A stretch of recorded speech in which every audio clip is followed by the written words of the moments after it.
Hey everyone, and welcome back to, well, I don't know, lunchtime, dinner, maybe morning. I don't know what this is. But, anyways, welcome to the Dlocal market close mixed bag today for stocks live stream. Really appreciate you joining us. We are, of course, going to cover Dlocal's earnings report when that comes out after the market closes. In the meantime, we can have a look at what has been happening throughout the day, go over a couple of questions here as well. So first up, hello to everyone in the chat. Really appreciate you all joining us today. Also, whoever owns Dlocal,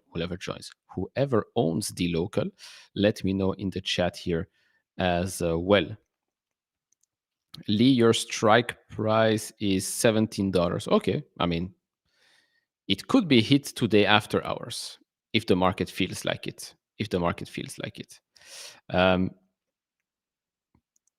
So, plus you have some time. I mean, you're talking here about June call options. You still have, well, this earnings report and then another two. So you do have some time until then. No, nobody will join me today. If anybody, well, if they want to join me, they can. But no, right now it's a solo. It's a me solo. So right now, this is basically the market for today. Something in my eye, incredible stuff. This is this is what we are seeing right now in the market today. The Dow is up. It's actually, I think, reached fresh new records. S&P, last time I checked, was up a tiny bit or down now a tiny bit. Nasdaq is red. Now on the watch list, of course, we have again here also mixed bag, and I would say 60-40, 60 red, 40 green. Now, what's interesting is that a lot of the names, let me actually pull this one up. A lot of the names are nearing moving averages again. So Nebius went under the 50-day moving average. I don't know if it's going to go all the way to 100, but 100 sits here at $83. The previous, let's say, support area, which we've seen back in September, was around 87.5. That's Nebius. Applied Digital is now right under the 50-day moving average. AST Space Mobile is on the 50-day moving average. Palantir touched the 50-day today, basically. Duolingo, of course, is still in no man's land here. Still in no man's land at $187. Iron, another one, today almost touched the 50-day. Moving on to CoreWeave is basically at the same level as the bottom back in September. I've not yet added to CoreWeave, but it is getting interesting. It is getting very, very interesting right here. My average is 94. So, of course, if I buy now, I will be lowering my average a tiny bit, not by much. There is just not a lot of momentum with, well, any of these businesses, if I'm being honest, right? For the stock, the business itself, there is quite a lot of momentum, as we've seen from their report, their backlog, their guidance. Although, yes, there are one delay with CoreWeave. Are we live? Yes, we are live. Yes, we are live. And I still own Upselera. Yes, I still own a tiny bit of Upselera. So I see there are some people that own Dlocal. Yes, there are some people that own Dlocal. I'm also with you on PayPal options. Yes, I know. The only, March is the, let's say, riskier ones. June, we still have 2 quarters. And then the 2027, we still have a long time until we're reaching those. But yeah, the March ones are not looking great right now, but we still have some time. So CoreWeave is very interesting at these levels. I said if I would buy, I would fund it through the BMNR shares. I've never been like the uber bull of BMNR that talks about it each and every day like it's the best company on the planet. I wanted a small exposure. I got that small exposure.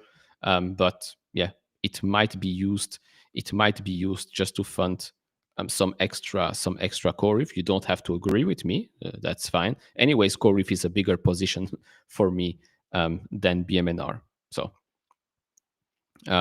we'll see what happens. So far, I haven't touched anything. Meta is still, is again not feeling, it has already filled that gap, but I did add 3 extra shares of Meta in the public portfolio because, let's be honest, it's Meta, it's at these prices, tremendous execution, world-class company. I should have a dark mode for the evening streams. You're right. Maybe I'll work on that.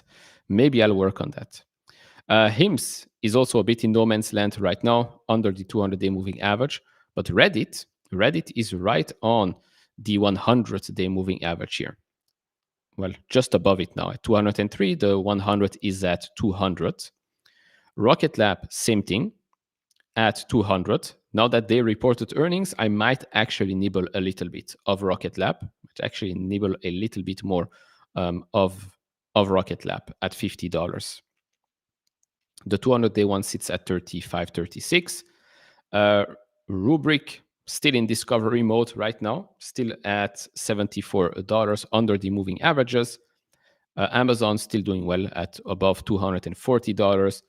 Google still floating around 290, just below it. New, which reports tomorrow, still holding that $16 price. Of course, last Friday it did dip a tiny bit under the 50-day moving average, but then it did recover. As for our dear PayPal, it seems like, again, Friday was a bottom, and since then it has been going a little bit higher, but we're still below the 50-day, which sits at $68.60. It's been quite a painful ride, especially after the earnings report, which were quite good, I would say. Quite good. Nvidia still around $193. Also, same thing on Friday. It went under the 50 and then it recovered. Intel still along that line, literally staying flat since the start of October, which is normal. Uber also on that 100-day moving average. Marvell still around $90 here. Hood is also on the 50. You can see the trend here. All of these stocks are, or most of them, are retesting their moving averages or have retested their moving averages. Some of them rebounded, as we've seen. Some others have basically broken through. Micron keeps outperforming. That one has been an incredible stock to own in 2025.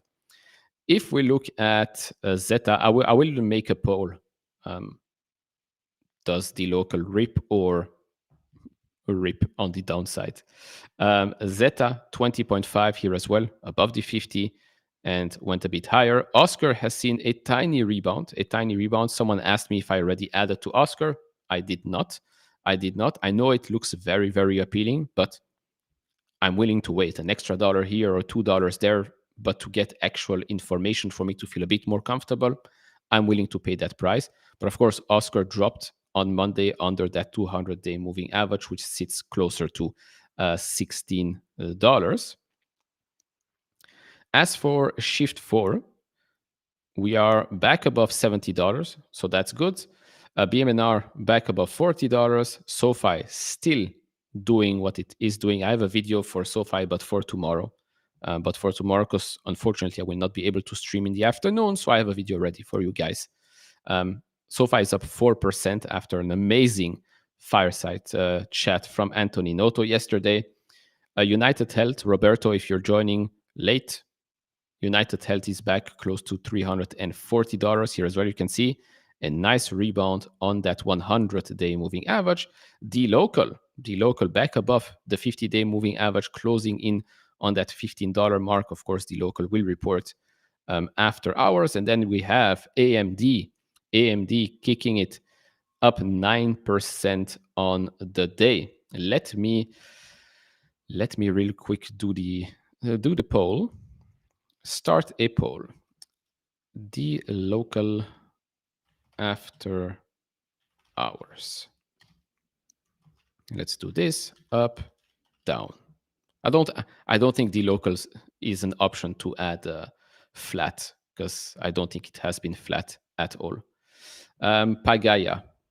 Yeah, Pagaya, again, very, very strange reaction here. Seems like the market, the candles here want to close the gap from after earnings, literally almost deleting all of the gains from after earnings, which of course is not great for my options. But like I said in the community post on the portfolio, my play would be to maybe take the loss on the $40 strike, call option with the $40 strike, buy shares with that, still let the $30 ones until at least mid-December or something. And then if that doesn't work out, also take a loss there and convert them to actual shares. Because I do think that this thing will work out. Maybe the timing is not the best with Pagaya, but the results were very, very good. I did buy more Nebius, not Corif. I did buy more Nebius. I don't own Zeta, but I've talked about Zeta a while ago, probably when it was at $12 or so. It's on the channel. Of course, we're always early here. But we don't make that much noise. So maybe that's why a lot of people don't know that we talked about this before, but it's fine. Adobe is up today as well, 1.1%. Also a nice recovery. Salesforce, maybe the same pattern. Salesforce, exactly the same pattern. What about Sezzle? This one has been underperforming quite a lot for whatever reason you can come up, because the earnings report was quite good. Maybe it's just macro sentiment around buy now, pay later, consumer spending, things like that. But yeah, Sezzle has now completely closed that gap from back in May and is sitting on that previous resistance. And it's oversold. As for Dave has been performing well. Yeah, still $240 for Dave. As for Figma, why am I showing? Oh, voila, better. As for Figma, that one keeps going down more and more. I guess the market is now figuring out that the market is closed, ladies and gentlemen. I don't know, what do we do when the market is closed? Bing, bing, bing, bong, bong, bong. Market is closed. Voila. Maybe that's one for the for the close of the market. How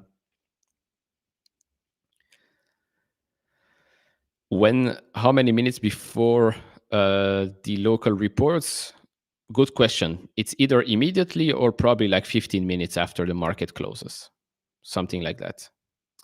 Am I making a video about Harrow? No, I don't know much about the company other than what Manuel has said yesterday. So Figma goes down. I guess the market still now understands that valuation wise, Figma Adobe didn't make much sense, but still doesn't make much sense. Let me put here the extended hours to see if something changes. This is basically this. So Klarna did recover from Friday, but Sezzle did not. I assume Fiverr. Affirm did exactly the same thing. Nice recovery, also above the moving averages here. Affirm is really, really a very, very good business. I am going to go over the Dlocal numbers. Yes, sir. I can get a cowbell, yes, but I don't want a cowbell. That's Amit's thing. I am going to use my mouth. Or maybe something else. Because a cowbell is like copying Amit, and that's not what's the point. It's his thing. We should let him have his own thing. Maybe I'll come up with like another weird thing to do, but let's focus on stocks. Let's focus on the stocks right now. What else? I know you said you haven't been interested in hymns. What's my thoughts? What's my thoughts on it right now? Nothing. Still the same as before, though right now, yeah, hymns has broken down from that 200-day moving average. So it's also a bit in no man's land on the daily. I wonder what the weekly says here. Yeah, the weekly is also, I mean, they're between the 50 and the 100. I mean, with hymns, I guess it's all about execution. Well, it's about execution for a lot of companies, but this one really wants to grow into something big. You're buying it because of the platform that it offers. I still have some questions around this whole compounding thing. But yeah, I'm just not interested in the business. You know me, I like my fintechs and I like my semiconductors and AI plays. And of course, Meta, Google, Amazon, Mercado Libre. So, okay. Seems to have a reaction from Dlocal. So let me check their investors relations page because the stock is up. Well, it's not up anymore. What is this scam? It was up 8%. It's now flat. Who jinxed it? Who jinxed it here? No, still nothing. Let's see. Let's see if I can find something. If someone finds the numbers, let me know. It's down. It's now down 6%. It's now down 6%. Let me refresh again and look on X if somebody has some numbers. Yeah, I mean, I don't know what's going on after hours, going from up 10% to down 6 to now down 4.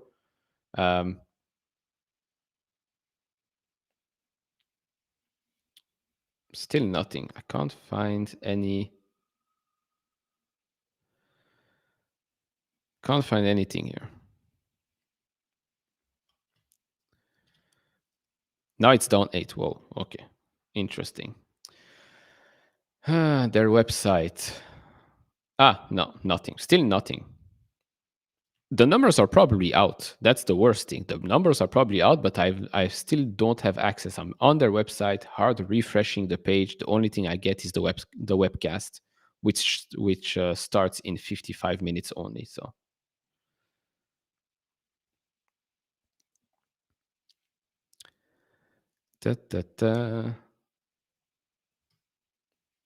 still nothing, and nobody on X even posts anything. So that's strange. That's strange. And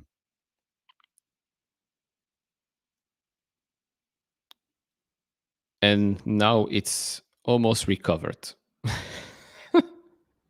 This is some strange thing right here. Looks like they matched expectations. Well, looks like something is happening, but one thing is definitely not happening, and that's the fact that I cannot find the numbers. Can't find the numbers, can't even find anything. And now it's down again.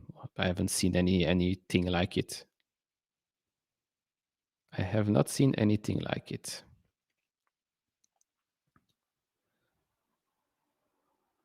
Nothing else is really moving after hours, but this thing.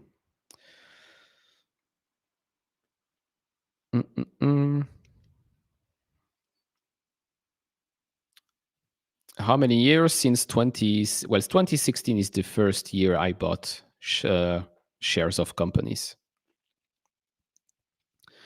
So Simon says, Simon says 16 cents EPS. Whoa.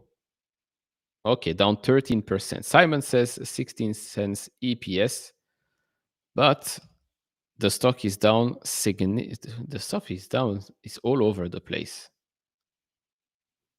It's all over the place. Okay, finally.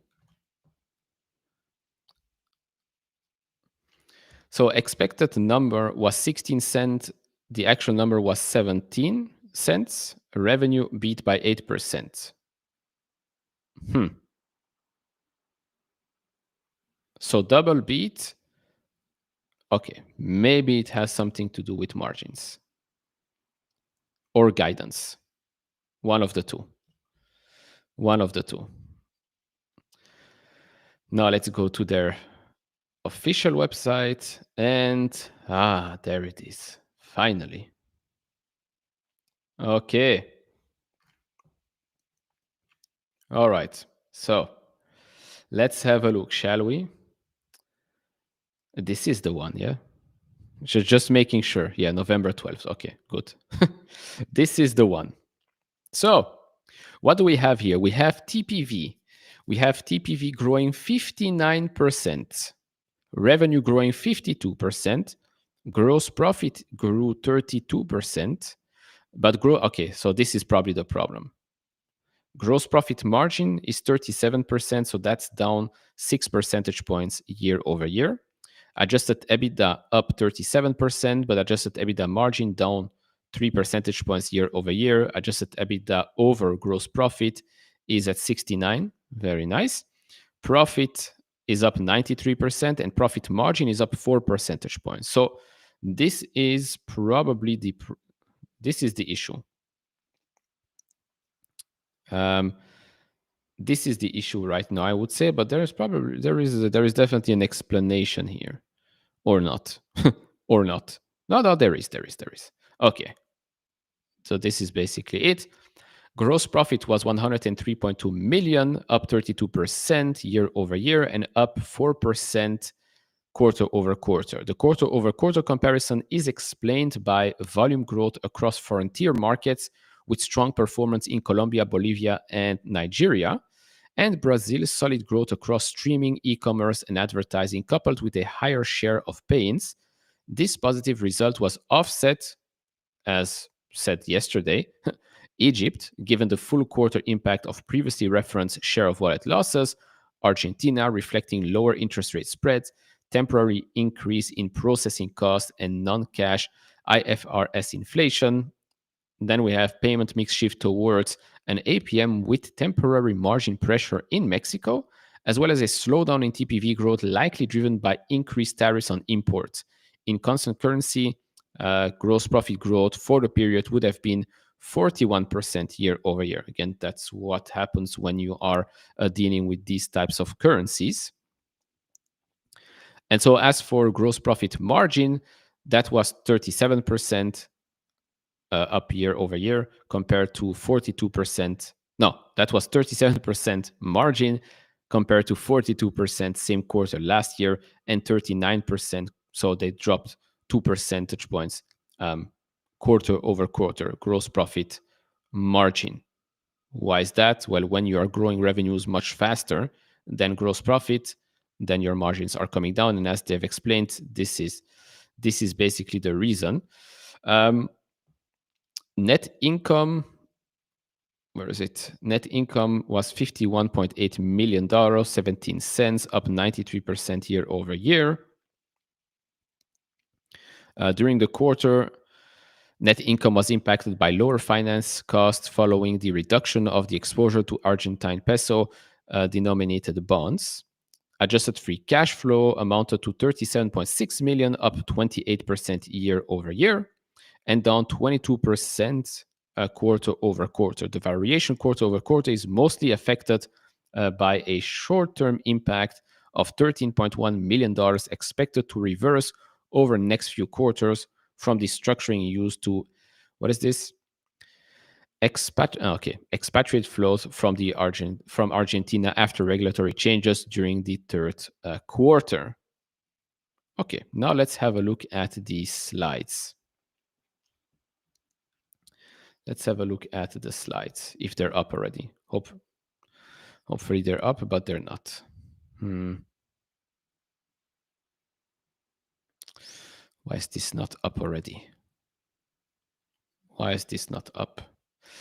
Connor just joined. Why we're seeing a drop? What's the drop like right now? Okay, a drop of 6%. The drop is probably because gross profit margin is lower year over year, and there is a small drop quarter over quarter as well.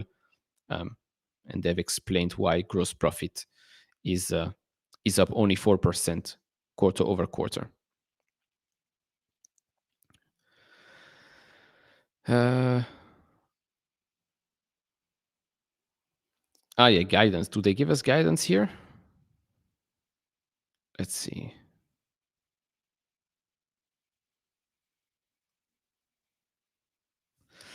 I don't understand why they increased their guidance in middle of quarter and miss on margins. Weren't they bullish 6 weeks back? Did they raise guidance in the middle of the quarter? Presentation is now available. Okay. Presentation is now available. Thank you very much. Thank you very much.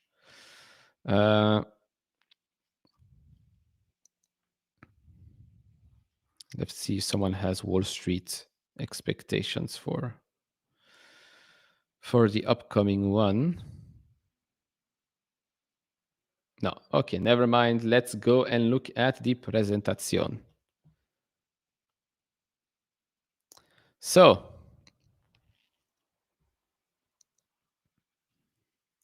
and the earnings call is, when is it? In 47 minutes. Lots of text here, so let's just look at the numbers real quick. So TPV, amazing. I mean, this thing is growing 59% year over year. Adjusted EBITDA, up 37, up 2% quarter over quarter. That's fine. The only problem is this right here. But we usually have a slide. Where they show us, this is TPV. We have best in class net revenue retention. Okay, so for this quarter, it's 136%. Last quarter was 145%, if I remember correctly. Net retention. 136 is still very, very good. But last quarter was a bit higher. This is less interesting for now. This is a new slide. Our business becomes increasingly diversified as we grow. Share of revenue by markets. Top 3 markets is now 49%. Previously 55 2 years ago. Share of revenue by merchants. Top 10 still make up 60%. Okay.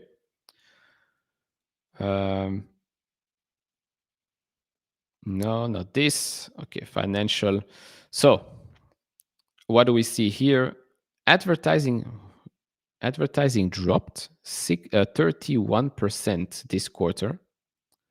Streaming is up 45, SaaS is up 53, on-demand delivery up 58, ride-hailing up 48, remittances up 226%. 2,000, what would have been crazy? 226%, financial services 27, and commerce 89. Not bad. Not bad at all. I mean, the fact that TPV is growing still so quickly is a very good sign. Is a very good sign. Now let's no, still not this. Where is this? Okay. This is the okay gross profit. So there is here an increase in gross profit in other Latin markets, Brazil, other Africa and Asia, but we do have some significant declines here in Mexico, Argentina, and Egypt. So this is definitely impacting the business this quarter. Again, this is something you should know when you're buying Dlocal. They are, of course, exposed to the global south and various currencies and volatile markets as well. Net take rate is now under 8%. Is now under 8%. The biggest impact here comes from well this part right here, which is others. We don't really get that much information from that. But the other ones are a higher share of payouts. Egypt share decreased due to a merchant SOW loss. Forgot what that stands for, but we'll find out. FX spread compression in Bolivia and payment mix shift in Mexico, as they explained before, that comes under pricing. And then cost of serving, lower interest rate spread in Argentina, again, as they've explained before. So we're now here, take rate under 1%, but as they said before, take rate, yes, comes down. TPV is still expected to grow very rapidly. They're now showing here revenue per employee. Revenue per employee has gone up significantly over the past couple of quarters. Adjusted EBITDA over revenue, yeah, okay, it's 25%. Adjusted EBITDA over gross profit, 69%. It is lower. It is lower than last quarter, still up year over year, but adjusted EBITDA compared to last year over revenue is a bit lower as well. Last year, that was 28%. Net income, the big increase here quarter over quarter is because of this lower financing cost driven by the reduced Argentinian bond exposure in the second quarter of 2025. But the trend here is still quite clear. It's still quite clear. Do they give us guidance? Aha. Ah. Okay, so this is the difference. This is the difference right now. So previously, guidance across the board was either all around upper or above upper. Now we have around mid for gross profit and adjusted EBITDA. I assume the around mid right now for gross profit is because what they've seen in Q3. Is because what they've seen in Q3. For revenue, it's still around upper and TPV above the upper part of their guidance here. So TPV guidance for the year, 40 to 50% year-over-year growth. Revenue, 30 to 40% year-over-year growth. They are still saying that it will be closer to 40%. As for gross profit, in the middle, so between 27.5 and 37.5, so 32.5% year over year. And then adjusted EBITDA, basically 45% growth year over year. The key risks here are the following. For Q4 results are sensitive to seasonal performance during the peak shopping period of the year. Aggressive discounting by competitors or softness by our merchants can have an impact on projected numbers. Financial results highly dependent on evolution of Argentine peso and inflation. The evolving macroeconomic and currency and trade landscape globally and its potential impact on emerging markets. As highlighted last quarter, the recent increase in tariffs in Mexico, now also singling out low-value goods, along with potential trade barriers in other markets, shifting fiscal and tax regimes in Brazil, and the potential of currency devaluation and or changes in FX regimes in Argentina, Egypt, and Bolivia. And hello, Lisa. Welcome. Welcome back. Welcome back. So all in all, it's not a bad quarter. I mean, if I didn't even show you the stock price or stock's reaction, many of us would have said, stock must be up right now. But it's not. It's not because, again, gross profit margin specifically got hit for the quarter. So we're going to have a listen at the earnings call and see if this is something that they expect to continue. How big of an impact can that have on Q4? But still a double beat. Still a double beat.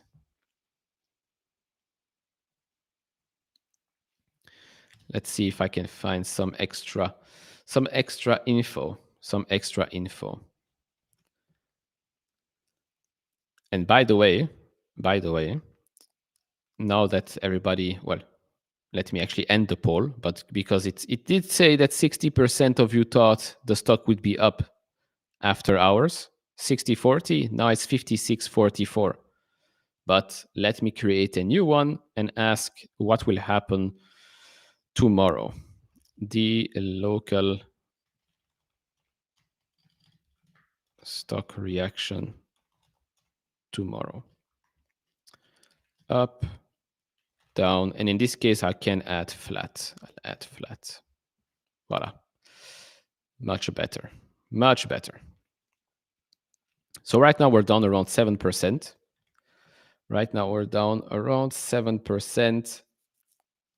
Which, again, Friday we were lower. So Friday we were lower. I do wonder what the implied move was going to be. Let's see.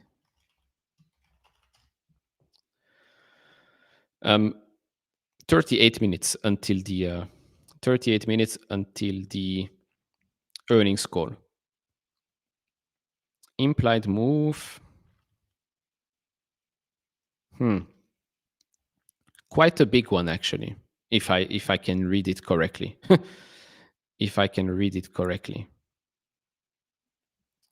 Implied move, can it be 19%? If it's 19% and we're staying like this, yeah, okay, 18. Then I guess we go all the way back to, close to the 200-day moving average. Close to the 200-day moving average. If we do have this type of reaction.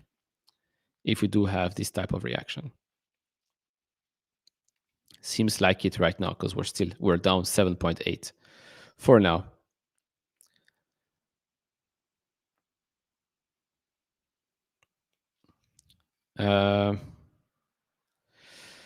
I'm feeling I was promised something by Dlocal and I got something else now. That guidance boomerang is setting confusion now.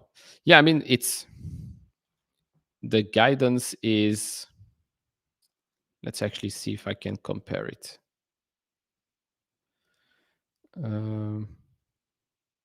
Where is this thing again?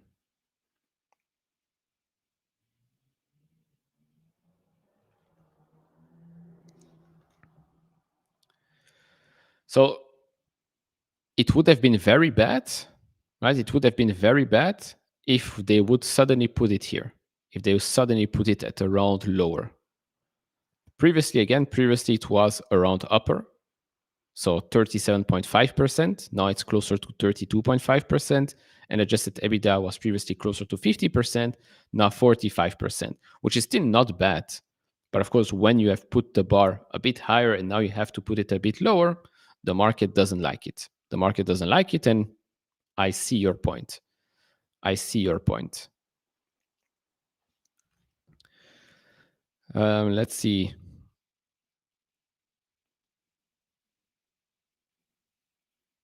Wait a second.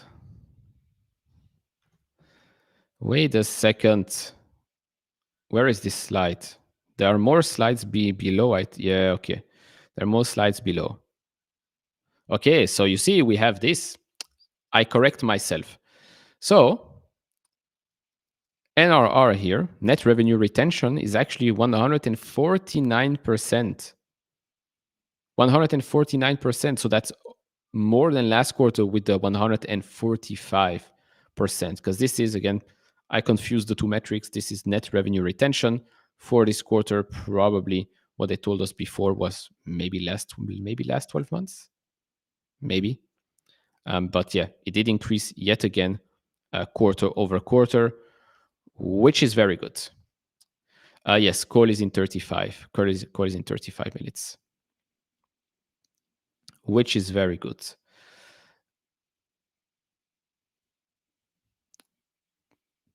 Okay, gross profit breakdown. Gross profit breakdown. So, okay, so we have here a big hit, Egypt, 5 point something million. Other Africa and Asia, that was fine. But all in all, Africa and Asia was down around 4 million for the quarter. I mean, gross profit all in all did increase from 98.9 to 103.2. But we do have some weakness. So you have some weakness here. Argentina, you have a little bit of weakness here in Mexico, and that's it. Other Latin America as a whole is up. Other LATAM is up as well. So gross profit dollar-wise, we are up. Gross profit margin is the issue. Again, it makes sense when revenue grows faster than gross profit, and the gross profit margin is a bit lower, but it's not that much growth either, right? Quarter over quarter, not much growth. But we'll have a listen during the call and hear what was said, because revenue-wise, we're still good. Mexico, this is the one where it barely grew anything quarter over quarter. As for Egypt, that was a big drop, almost 10 million in Egypt. And we have, overall Africa, Asia is down a bit here.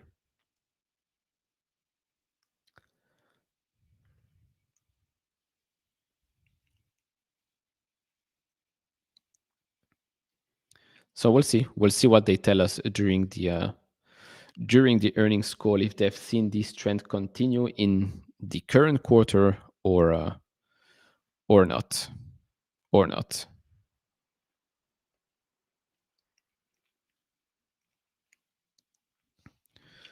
What can we find more here? Let's see.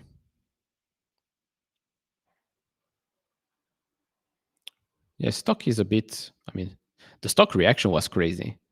The stock reaction was a bit all over the place. Up 10%, down 16, then down 10, now down 6.8% for the quarter. Market is not liking Nebius, Dlocal, Oscar, PayPal. Well, if we're being honest here, Nebius is still up considerably this year. Dlocal itself is also up considerably since the $8-9. Oscar has been flat. Flat. It's been all over the place, but it's still up a little bit. And PayPal is indeed, we don't have to talk about PayPal here. But the local, down 6.8 right now, still a double beat. Small miss, I would say, on the guidance now. That guidance has been lowered a tiny bit for gross profit and adjusted EBITDA. TPV is still growing extremely rapidly.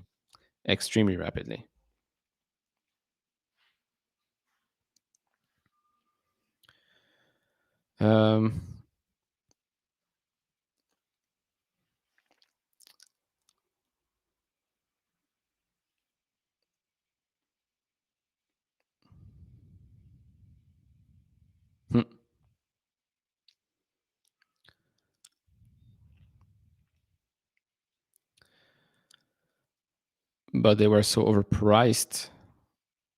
Yeah, not everything's overpriced. If depending on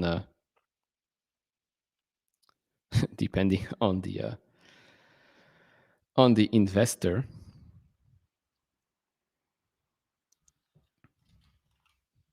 Let me actually just answer Manuel real quick.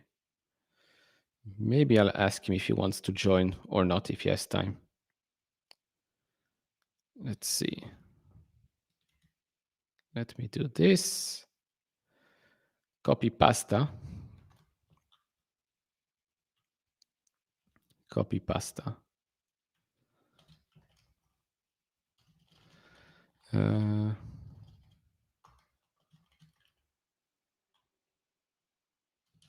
All right, that's it. I think 4 has bottomed already. Yeah, maybe. Maybe. Where is shift 4? Here it is. Yeah, it can be. Can be. I mean, if I zoom out and we look at the uptrend line, the magic of uptrend lines, it did drop under it, but it recovered on Friday. And now, yeah, it seems like it has been recovering a little bit. Has it completely bottomed out? We'll see once it continues its way up.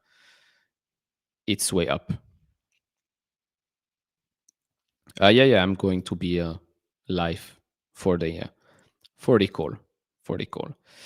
Am I selling BMNR? Dum dum dum. Am I selling my 169 shares of BMNR? For now, I still own them.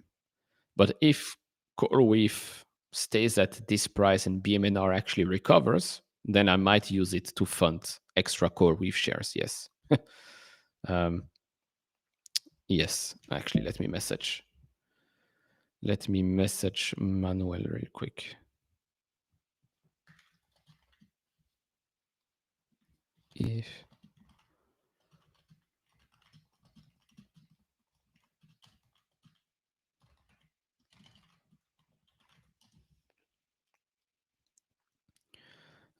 how do I here? Boop. Voila, sent. Let's see if he wants to. Let's see if he wants to join.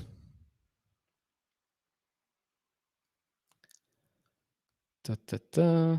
But yeah, overall for the quarter, we don't like to see stocks go down. Of course not, especially not after a double beat. A double beat, still growing quickly, especially TPV. But we'll see what they have to say during the call. We'll see what they have to say during the call.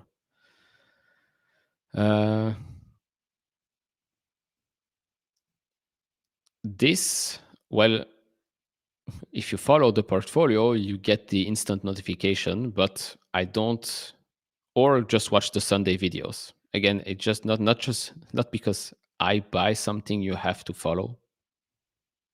I usually anyways update people on Sunday. So worst case scenario, you have to wait a couple of days in order to see what I bought throughout the week. But me buying should not be a reason for anyone to buy, or me selling should not be a reason for anyone to sell either. Because everyone is in a different situation, different cash pile, different strategy, different thesis. So yeah. What they can say, well, it would be great if they can say something about the current quarter already, if things are looking a bit better. But I assume if they did lower guidance a tiny bit, then maybe it continued in Q4. Maybe it continued in Q4. But a positive would be that they are seeing signs of things recovering in the struggling markets for Q3.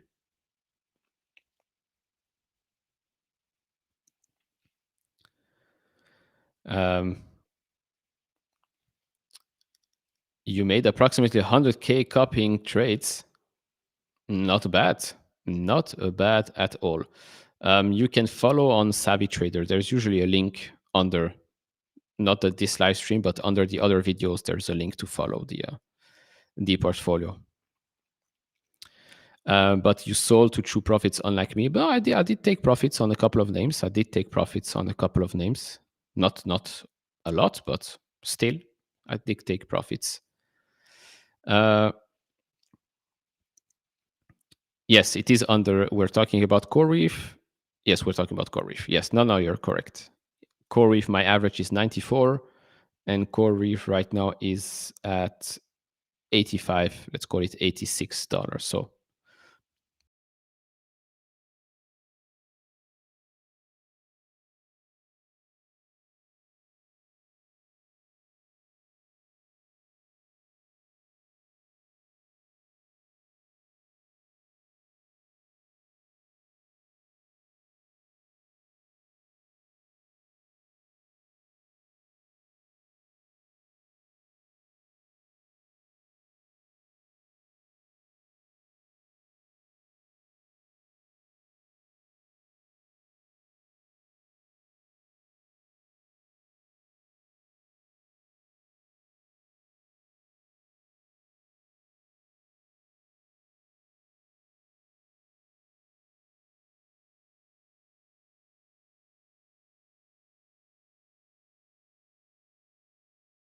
$10 less.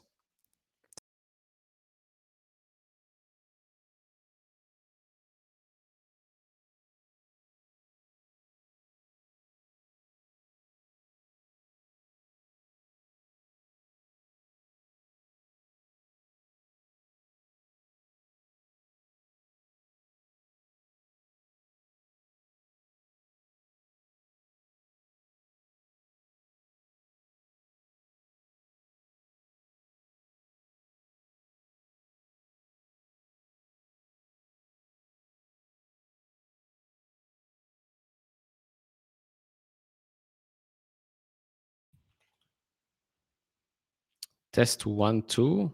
Are we back? We are back. Well, I think we're back. We are back, indeed. That was it's because the stocks are down, internet is down, but we are back. Let me actually pull something up. Yeah. I was not only was I frozen, I was kicked out. But we are back. That's the most important. I just want to go back real quick to the previous slides and guidance that they gave us. Dlocal. Just to compare. So, okay, no, that's a big, okay. Okay. So this was previous guidance. So previous guidance was TPV and revenue was upper range of the guidance, and this was the new range. Gross profit and adjusted EBITDA was above upper range. And now we have this. Now we have okay. Now we have this. Now we have TPV above upper, revenue around upper, and gross profit and adjusted EBITDA around mid.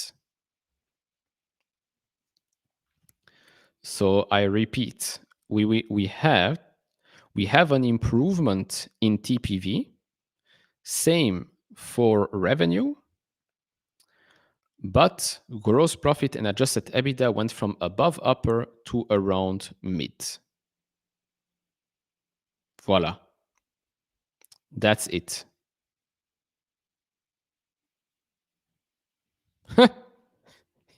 Yes, I am. Yes, I am. Indeed. I'm not happy.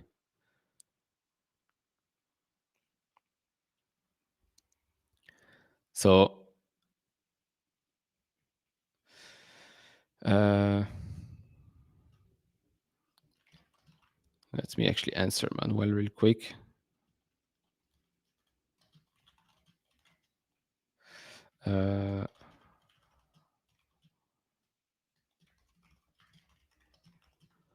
Adjusted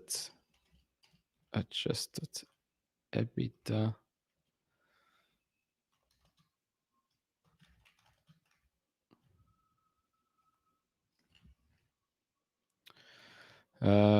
So yeah, that's basically the big guidance change. that's basically the big guidance change.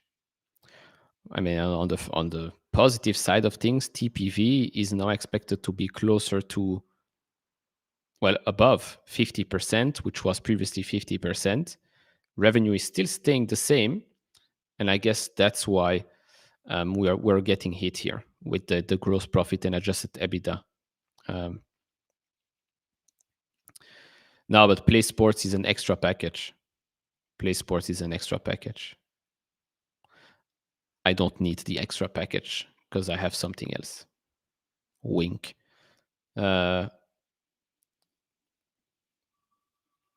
does not see my DMs. Shame. Shame.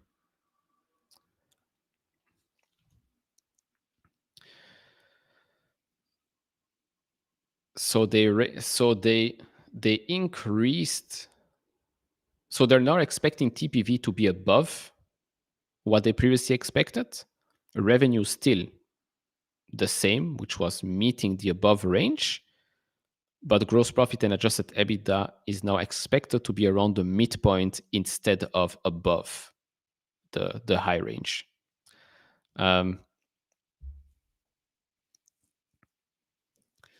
But yeah, that's about it. MFC Echo, you can comment Echo 1,000 more times. My room will not change. But if you want to send some carpets and some things that I should put on my wall, be my guest. Meta becoming interesting again, 600. Yeah, I mean, I did buy just 3 extra shares today of Meta. It is definitely getting very interested. Could it go lower? If I had a crystal ball, I would be very rich and I would tell you all exactly what to do, but I do not have. But I'm already liking the value. You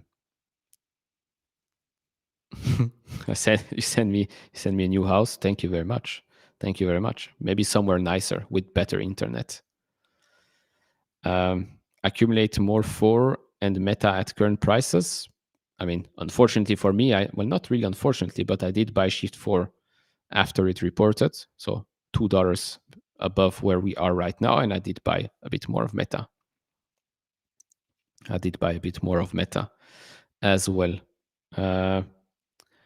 What sectors do I think are going up the next months? That's a good question. I don't know. If you look at the sectors that have outperformed recently, it's healthcare. It's healthcare and tech. Tech was down.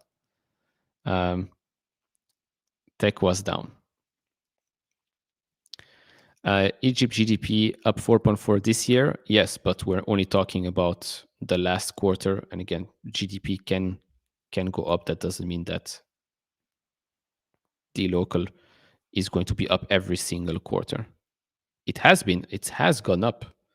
If we go and look at the trend, where is the trend now? Not much lower.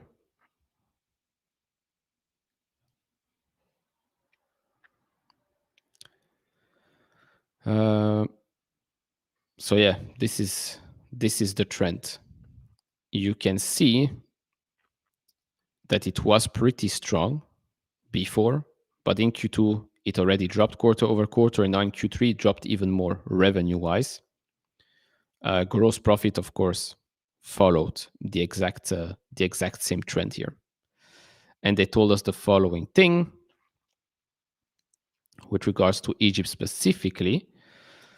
Gross profit-wise, so full effect of this second quarter share of wallet loss due to large merchants redundancy adoption. Some volume recovery began in October. Okay, so at least we got that small comment. Some volume recovery began in October, which is part of the next quarter. Do we get something else that I missed? Buy now, pay later is doing well, it seems. 2.5x volume growth quarter over quarter.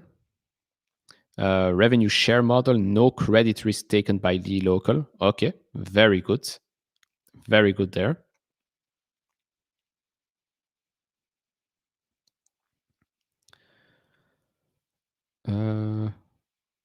So yeah, so I assume that this number right here is 2024. Okay, so it's a mix here. It's a mix here. Okay, fine. Fine. Yeah, Shopee first 2 weeks of November. I mean, the guy with the head with the nice haircut. Um, he's right for now. Yeah, he's right for now, for sure. After my recent success in Intel and failure in Pagaya, yeah, for now I admit that the Pagaya one is a failure. What is my feeling for them going forward? So, like I said, yeah, I would the $40 strike price. I would probably take the loss and just buy shares because I do feel it's undervalued. The 31, I would still let them ride for at least another couple of weeks.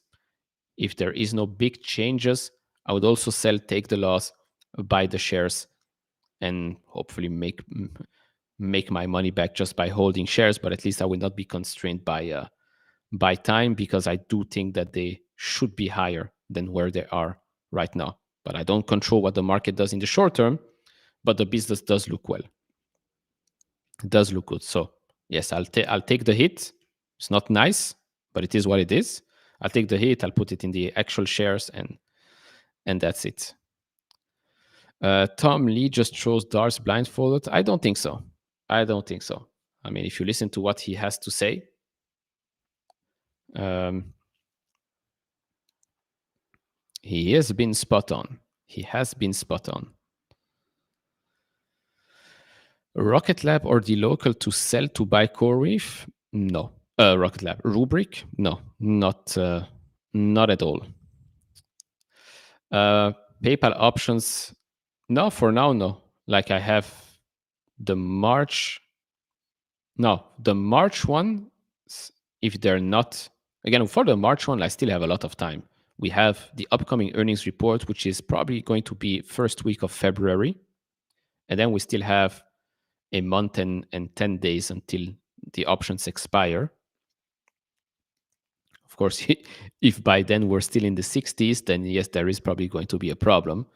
But yeah, I could roll them over to January 27. Yes, that could be the thing. 12 minutes until the call. 12 minutes until the call.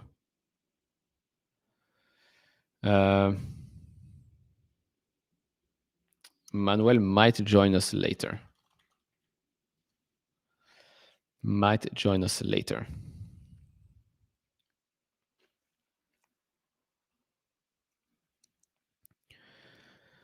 Because the previous range, I'm just reading the. Okay, so he posted. Let's see. I can zoom in. So he posted this. The reason why the local is down after hours trading is net take rate decreased from 1.07% to 0.99.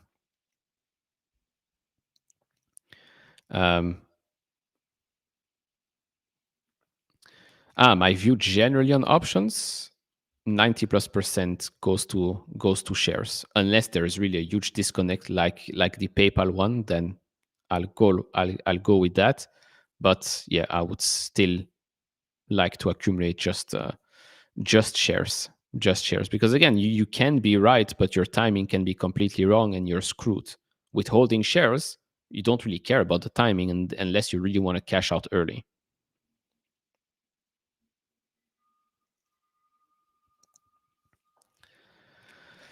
I see no catalyst for Dlocal to go up. Any thoughts? I don't know. Depends on what they tell us during the call, but I don't really need catalysts. Right? You need catalysts when you have options or when you want to cash out. Fortunately for me, I don't have it for Dlocal. I bought more Nebius, yes. Not today, yesterday at 100. If it stays 90 or maybe a bit lower, I'll just buy more. I'll just buy more. So, anyways, going back here, the reason why Dlocal is down after hours, according to Manuel, is because the net take rate did come down, but TPV growth more than compensated for this. I said guidance is a bit lower as well. He said he doesn't think that's correct. The expectations square are relative to the new guidance. Again, we've talked about that. Then I said we're basically going from above upper for gross profit and adjusted EBITDA to around mid. Of course, it's still higher than where it was 2 quarters ago, but it is objectively lower than where we were a quarter ago, basically. Because the previous range was much lower than the current one. Above upper referred to 20-25% year-over-year growth in gross profit and 20 to 30% year-over-year in adjusted EBITDA. Now around the mid refers to, okay, this I'm not sure. This I'm not sure because I thought that, where is it? Let me know if I got it wrong, because my interpretation of this is expectation based on 2025 original guidance. Above upper. Okay, well, this is very, now that I reread this, he's right, I'm wrong, but this is very stupid. Yeah,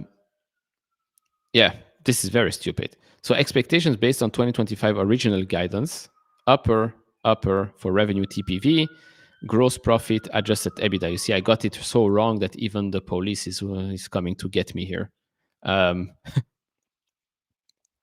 Now, 3 months ago, they gave us the new range, which is this. In the new updated slide,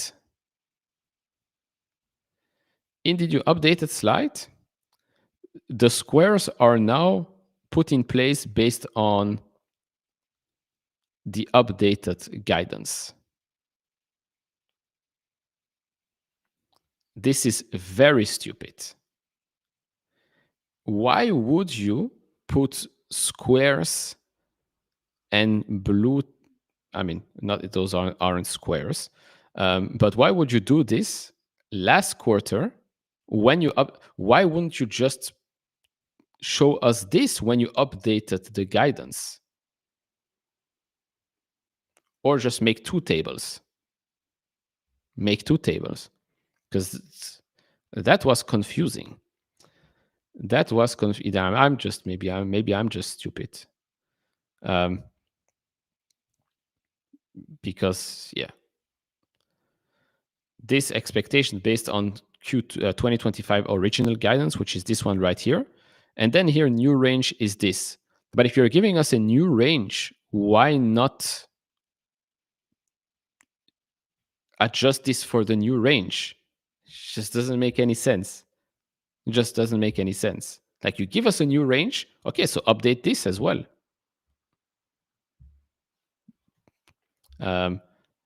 Luckily for us, this then, So, Manuel, you are right. You are correct.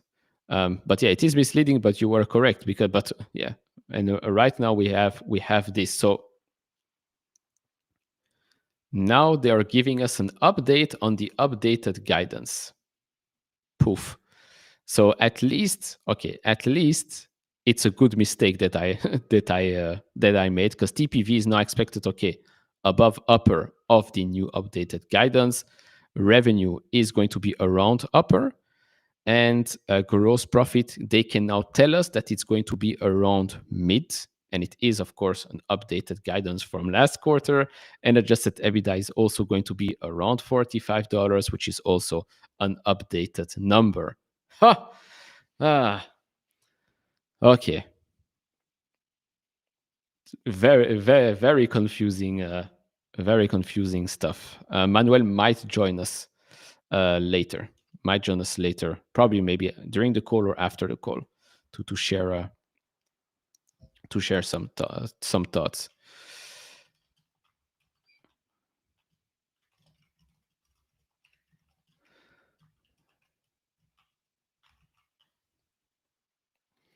Can I make a video tomorrow? Tomorrow I have a SoFi video.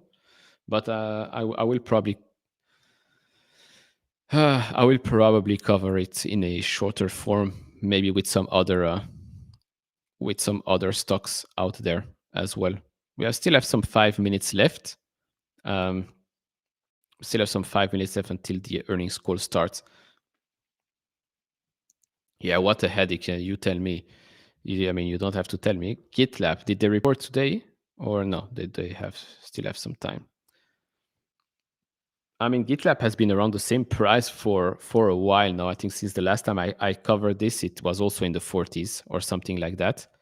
Um, Look, there are risks, but I think that's also why the stock is not near 70 and why it's at 45.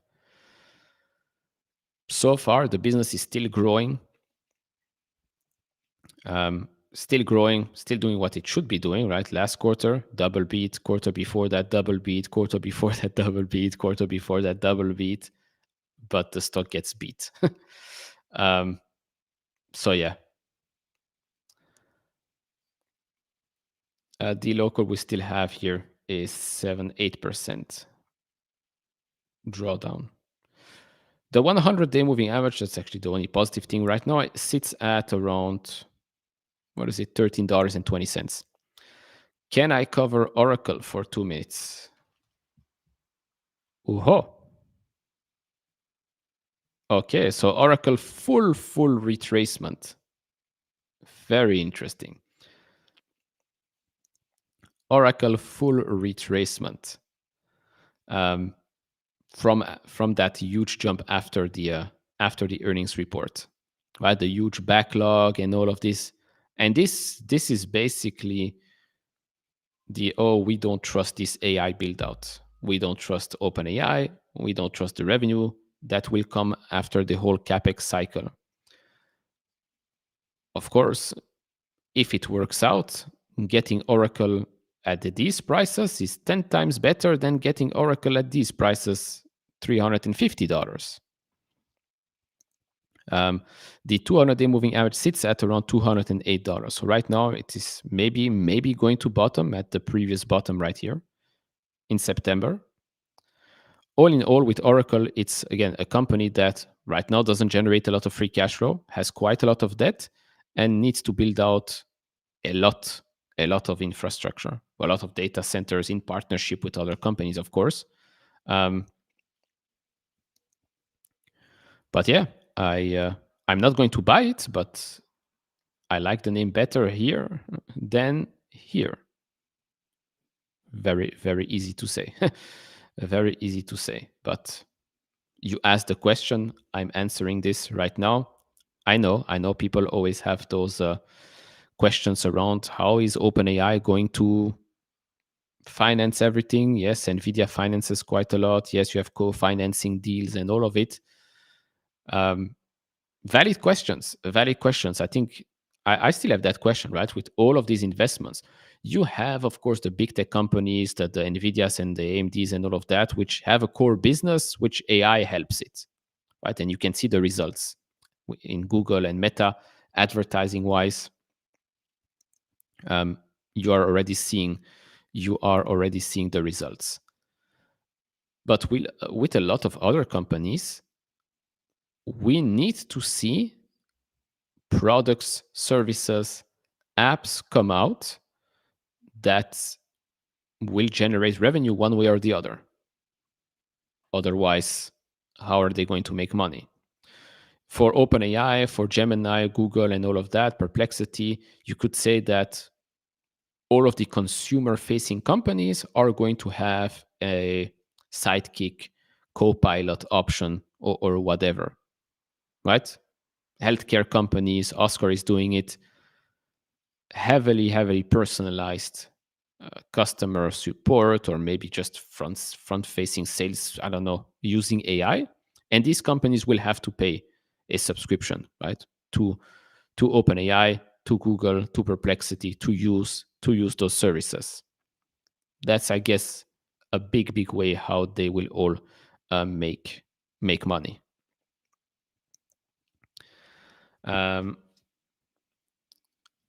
all these hyperscalers spending too much.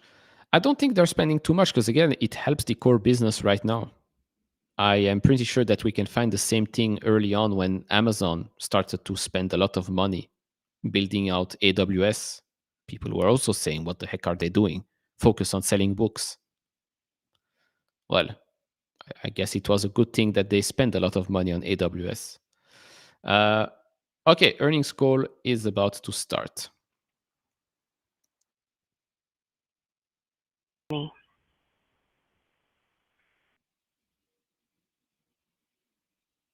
The company. Well, in the meantime, why do I think the market has turned? Well, Nebius specifically in iron ore that have gone up significantly over the past couple of months. The reason is probably a mix of everything. Michael Berry, whether you like it or not, Sam Altman's comments, the CFO's comments, all of that together, I guess, creates the perfect storm. A slide presentation has been provided to accompany the prepared remarks. This event is being broadcast live via webcast, and both the webcast and presentation may be accessed through the Dlocal website at investor.dlocal.com. The recording will be available shortly after the event is concluded. Before proceeding, let me mention that any forward-looking statements included in the presentation or mentioned in this conference call are based on currently available information and Dlocal's current assumptions, expectations, and projections about future events. Whilst the company believes that our assumptions, expectations, and projections are reasonable given currently available information, you are cautioned not to place undue reliance on those forward-looking statements. Actual results may differ materially from those included in the Dlocal presentation or discussed in this conference call for a variety of reasons, including those described in the forward-looking statements and risk factors section of Dlocal's filing with the Securities and Exchange Commission, which are available on Dlocal's investor relations website. Now I will turn the conference over to Dlocal. Thank you. Hello everyone, and thanks for joining us today. We delivered another record quarter for the first time with TPV above $10 billion and gross profit that surpassed $100 million.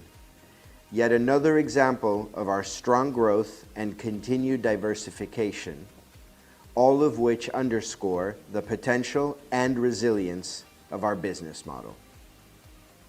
TPV, and I'd like to remind you that it's the key metric we continue to manage the business to, trusting that long-term scale and market share are the critical elements behind our investment thesis.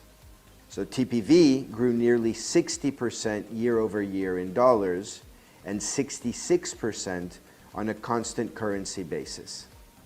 This marks the fourth consecutive quarter of TPV growth above 50% compared to the prior year, a testament to the favorable secular trends in emerging markets and to our track record of execution with our merchants as they grow into new markets and new payment methods.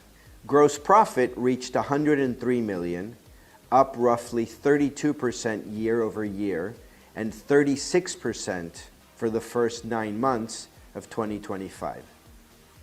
The quarter's results was driven by strong volume growth across the business, with particular strength in Brazil, Colombia, and other LATAM and other Africa and Asia segments, partially offset by a volatile macro situation in Argentina, temporary cost pressure in Mexico, potentially also headwinds from tariffs in that market, and a full quarter's effect of the share of wallet losses in Egypt that we had already referenced in the second quarter. As anticipated, our investment cycle increased headcount expenses.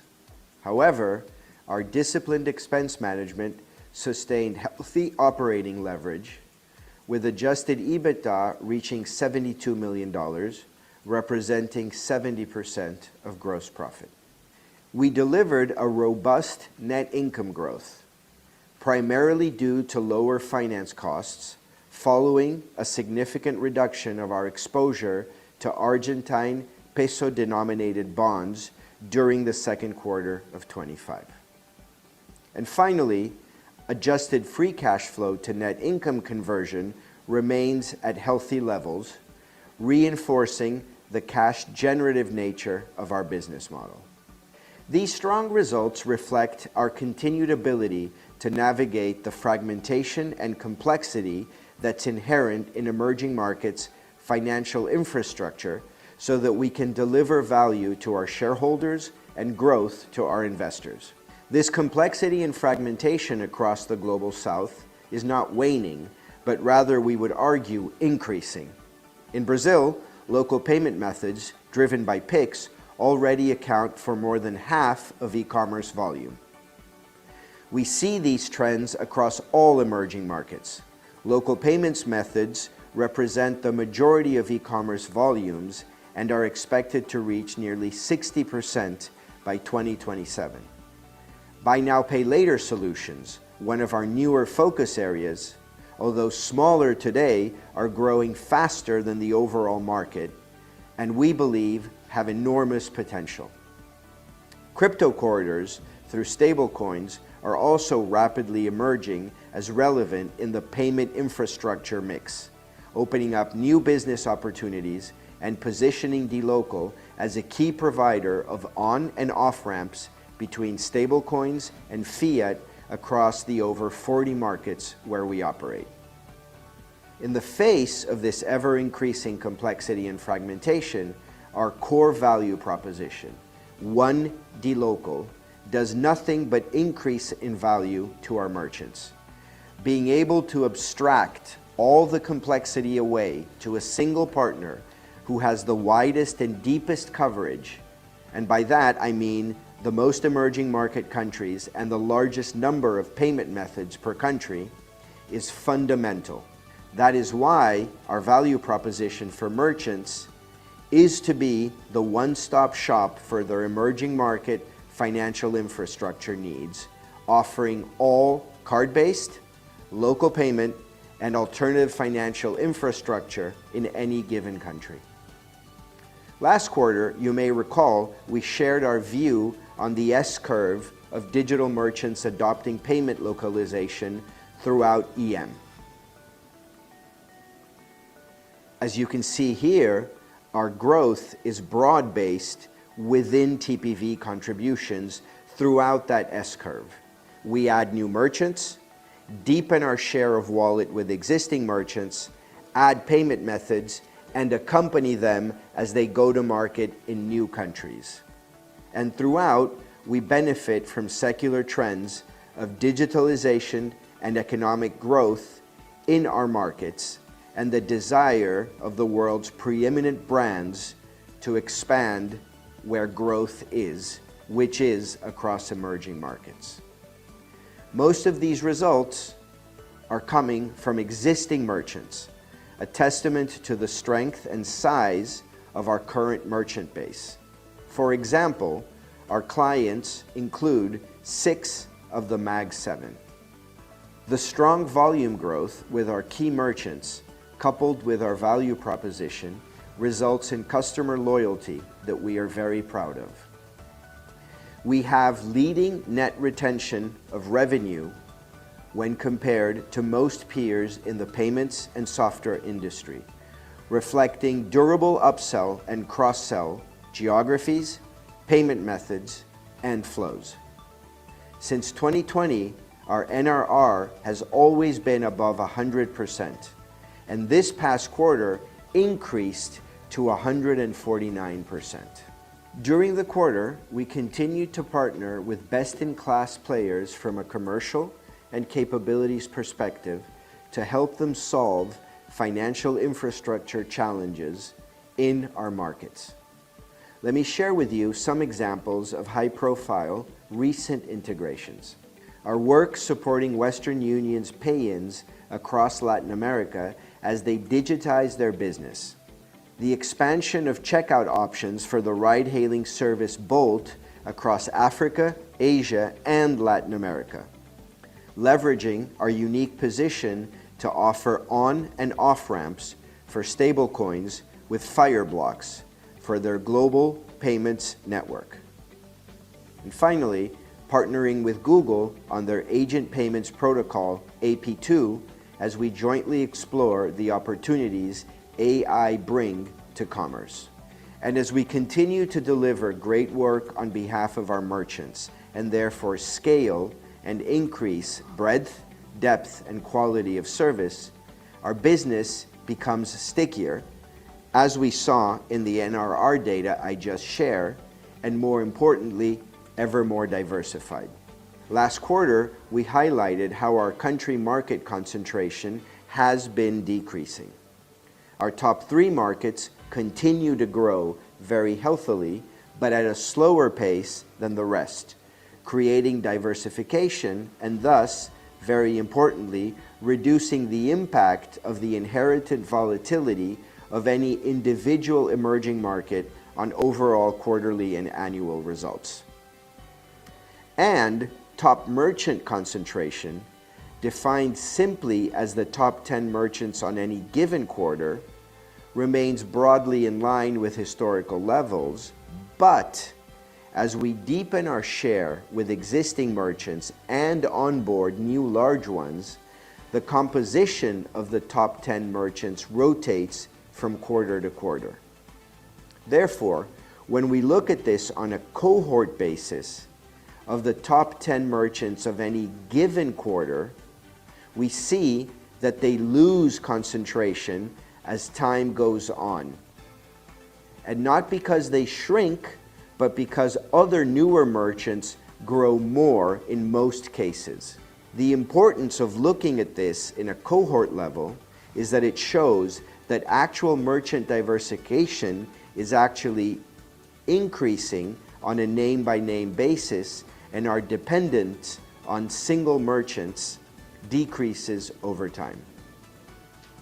Our product innovation roadmap also remains a top priority as we look to diversify our revenue base and drive increased average revenue per merchant. We wanted to provide 2 updates this quarter. First, our APM on file capabilities now cover 27 of these local payment methods across 16 countries and is quickly growing, replicating card on file convenience to reduce checkout friction and lift conversion, while allowing merchants to benefit from cost, speed, and adoption of these leading local payment methods. For example, after rolling out tokenization of Yape, a top APM in Peru, conversion rates on that payment method rose by a whopping 34 percentage points. Second, 2 weeks ago, we launched Buy Now, Pay Later Fuse, our proprietary aggregator for Buy Now, Pay Later solutions. It's now live in 6 countries, with 2 more to follow shortly across Latin America, Africa, the Middle East, and Asia. This is an important step towards enabling our merchants to benefit from the massive demand for credit in our markets. Although still in its infancy, we are seeing initial signs of product market fit with 2.5x growth in volumes quarter over quarter.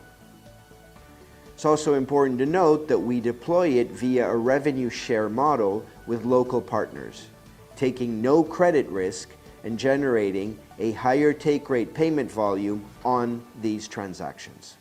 To wrap up this section, the quarter clearly consolidates the positive trends we have seen over the last 9 months. Sustained growth, an improving business mix, disciplined cost posture, and continued strong cash generation. And with that, let me pass the call on to Jeff, who will walk you through a detailed analysis of this third quarter performance. Thank you, Pedro. Good afternoon, everyone. I'll now take you through a detailed look at the numbers and the main drivers of our performance this quarter. We delivered another strong quarter, again setting records across TPV, revenue, gross profit, adjusted EBITDA, and net income. while keeping operating leverage at healthy levels despite continued investment. Our TPV reached $10.4 billion, representing significant growth of 59% year over year and 13% quarter over quarter. In constant currency terms, TPV would have grown by 66% year over year, despite being impacted negatively by the depreciation of the Argentine peso. This strong result was particularly visible in remittances, e-commerce, on-demand delivery, and SaaS verticals. Weakness in advertising is explained by Egypt, as mentioned by Pedro. Performance proved to be broad-based across all flows and products, with each one achieving a new record high. This consistency powerfully validates the value proposition we offer our merchants. Cross-border grew 13% quarter over quarter and 75% year over year, while local to local grew 13% sequentially and 46% year over year. Once again, this shows the staying power of our cross-border offering. Pay-ins grew 12% quarter over quarter and 55% year over year, while payouts grew 14% quarter over quarter and 70% year over year. Revenue was $282 million, up 52% year over year, or 63% on a constant currency basis. On a quarter over quarter basis, revenue was up by 10%, driven by volume growth. Moving to gross profit, during the quarter, gross profit reached a record of $103 million, up 32% year over year, or approximately 41% on a constant currency basis. This performance was primarily driven by volume growth, with notable contributions year over year from Brazil, Argentina, and Colombia. On a quarter over quarter basis, gross profit increased by 4%, primarily driven by volume growth across frontier markets with strong performance in Colombia, Bolivia, and Nigeria, and Brazil's solid growth across streaming, e-commerce, and advertising, coupled with higher share of pay-ins.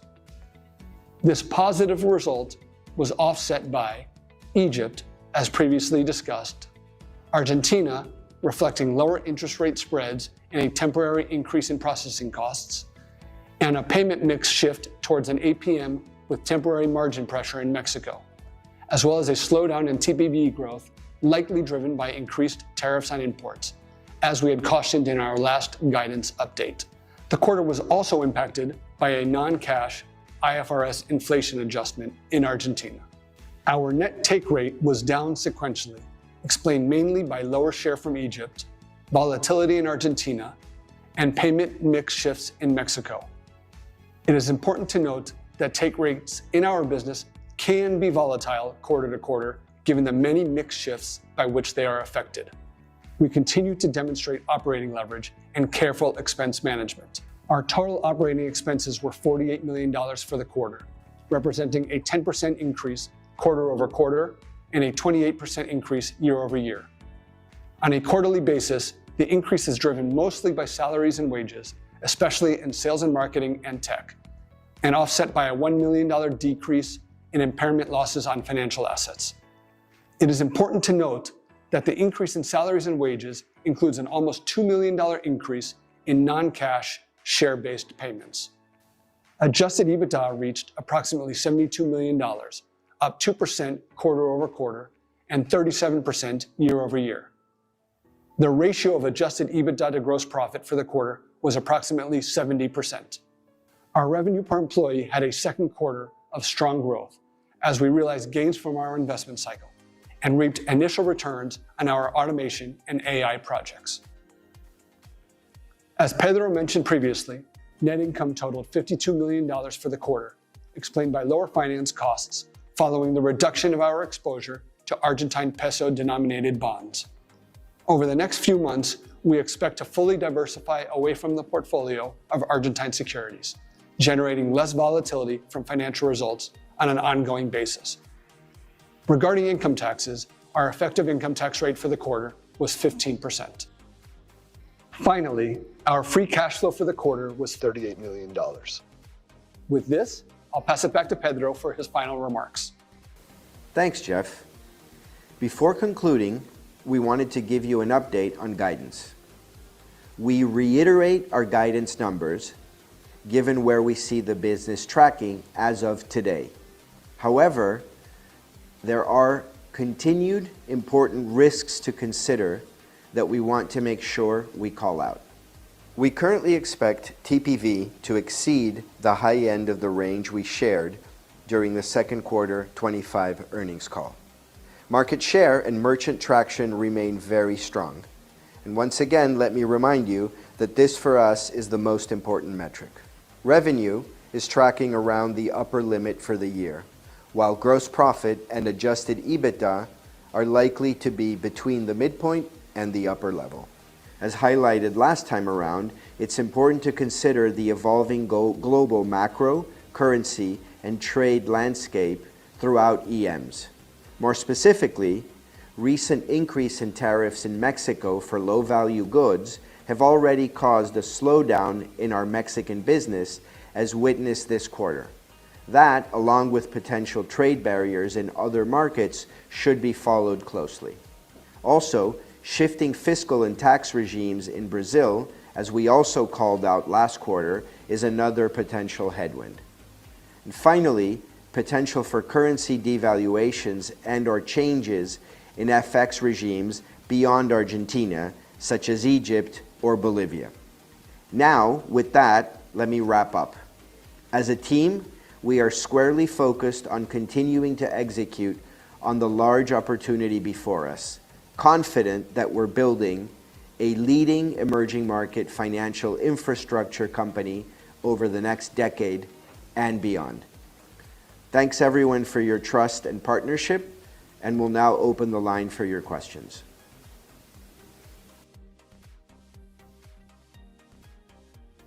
As a reminder, to ask a question on the phone line, you will need to press star 11 on your telephone and wait for your name to be announced.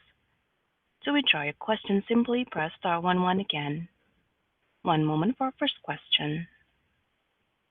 Our first question coming from the line of Tito Labarta with Goldman Sachs. Your line is now open. Hi, good evening, Pedro and Jeff. Thank you for the call and taking my question. I guess two questions, if I can. I guess first on Argentina. I know you've been flagging sort of some concern about the FX, but how much of Argentina was impacted just by the uncertainty around the elections in September and then going into October? Do you think now with the market views as a positive outcome to the election, can that subside and can potential growth in Argentina offset some potential FX devaluation from here? And then my second question, I mean, you also mentioned changing tax regimes in Brazil. There was some news inter-quarter that impacting Netflix on taxes on expatriating funds outside of Brazil. If you can give some color on how that could potentially impact your business, if at all, and how that could impact volumes between cross-border and local to local. Thank you. Thanks, Tito. Argentina, we have seen a gradual pickup in total payment volume post-elections as consumers in that market probably sense a little bit more of stability and predictability of the economy. So from a TPV perspective, it has been positive.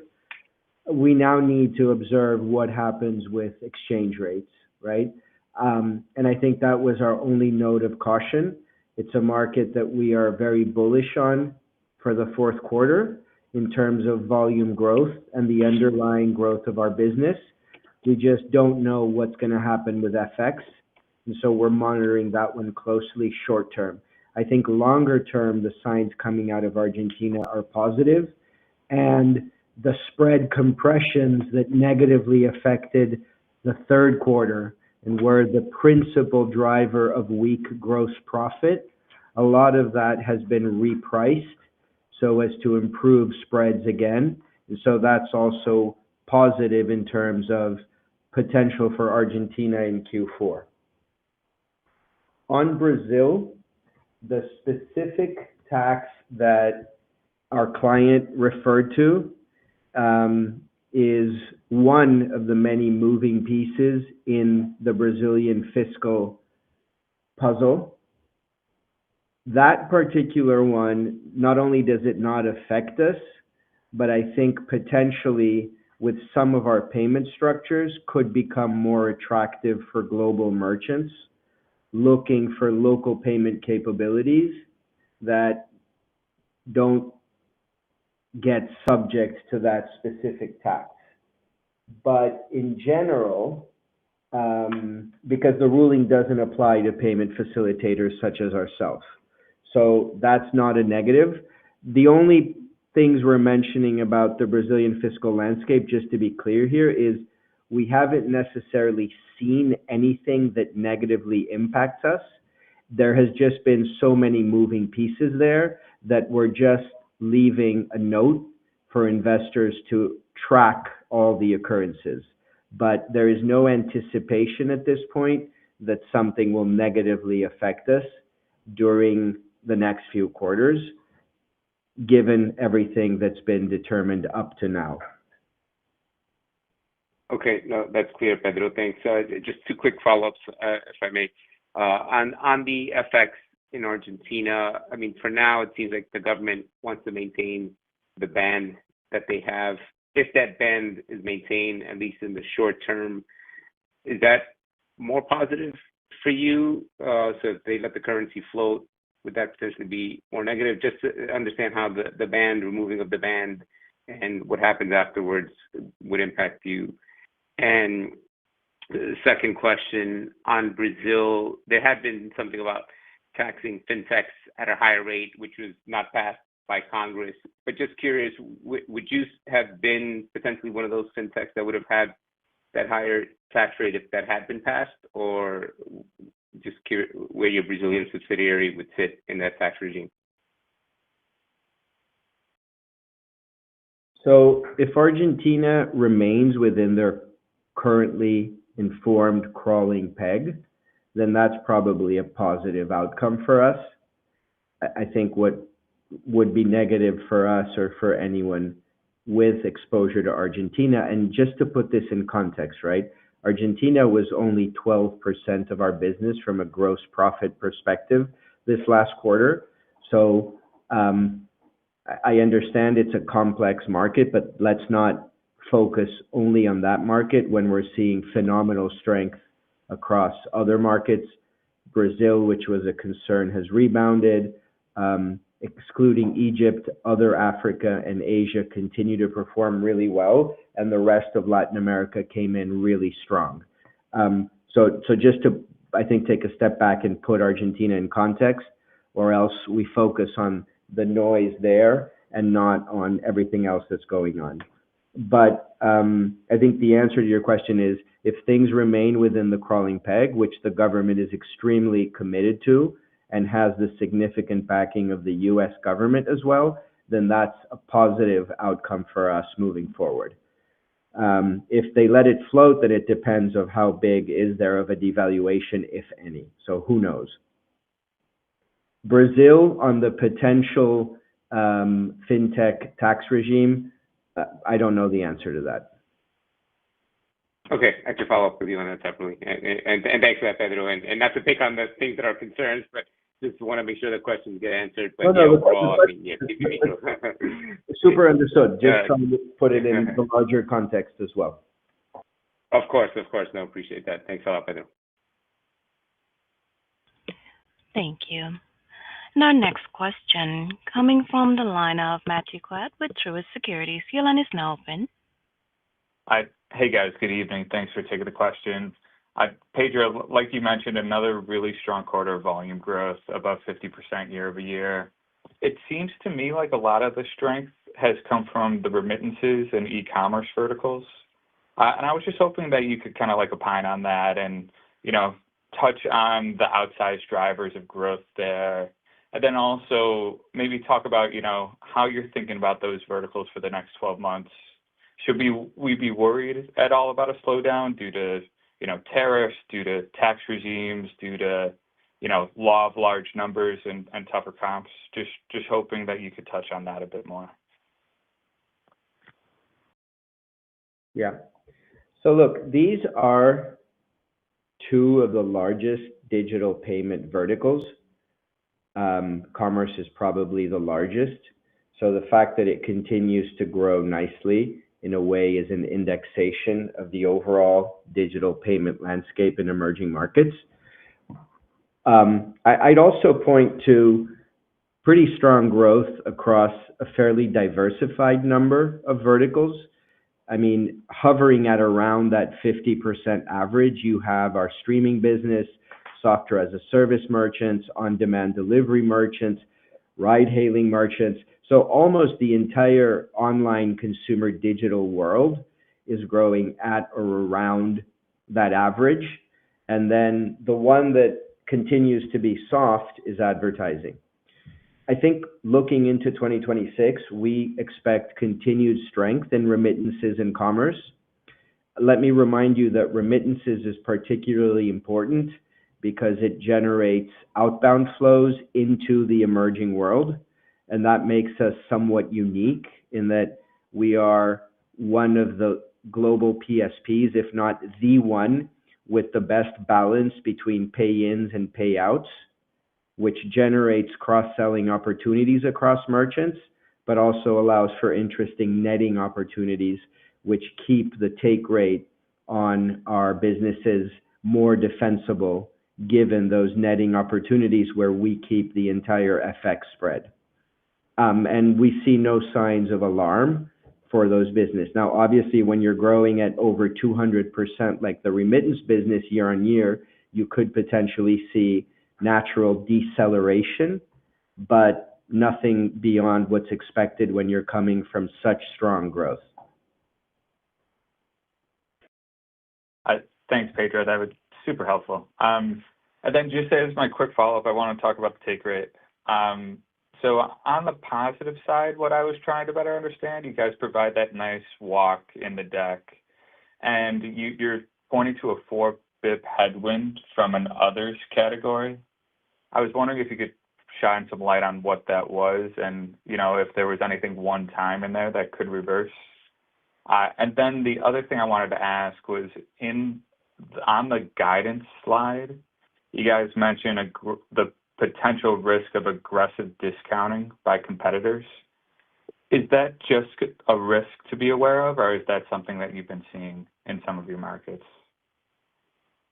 Yeah. So there is a strong one-off nature to that other. So that's not necessarily a continued compression of take rate. I think if you were to call it a normalized take rate, pulling out one-offs, it would have remained above 100 basis points for the quarter. And we've always pointed to the fact that I think the general trend for take rate, we believe, is still potentially downward, but with a volatile trajectory and not necessarily at a very fast pace.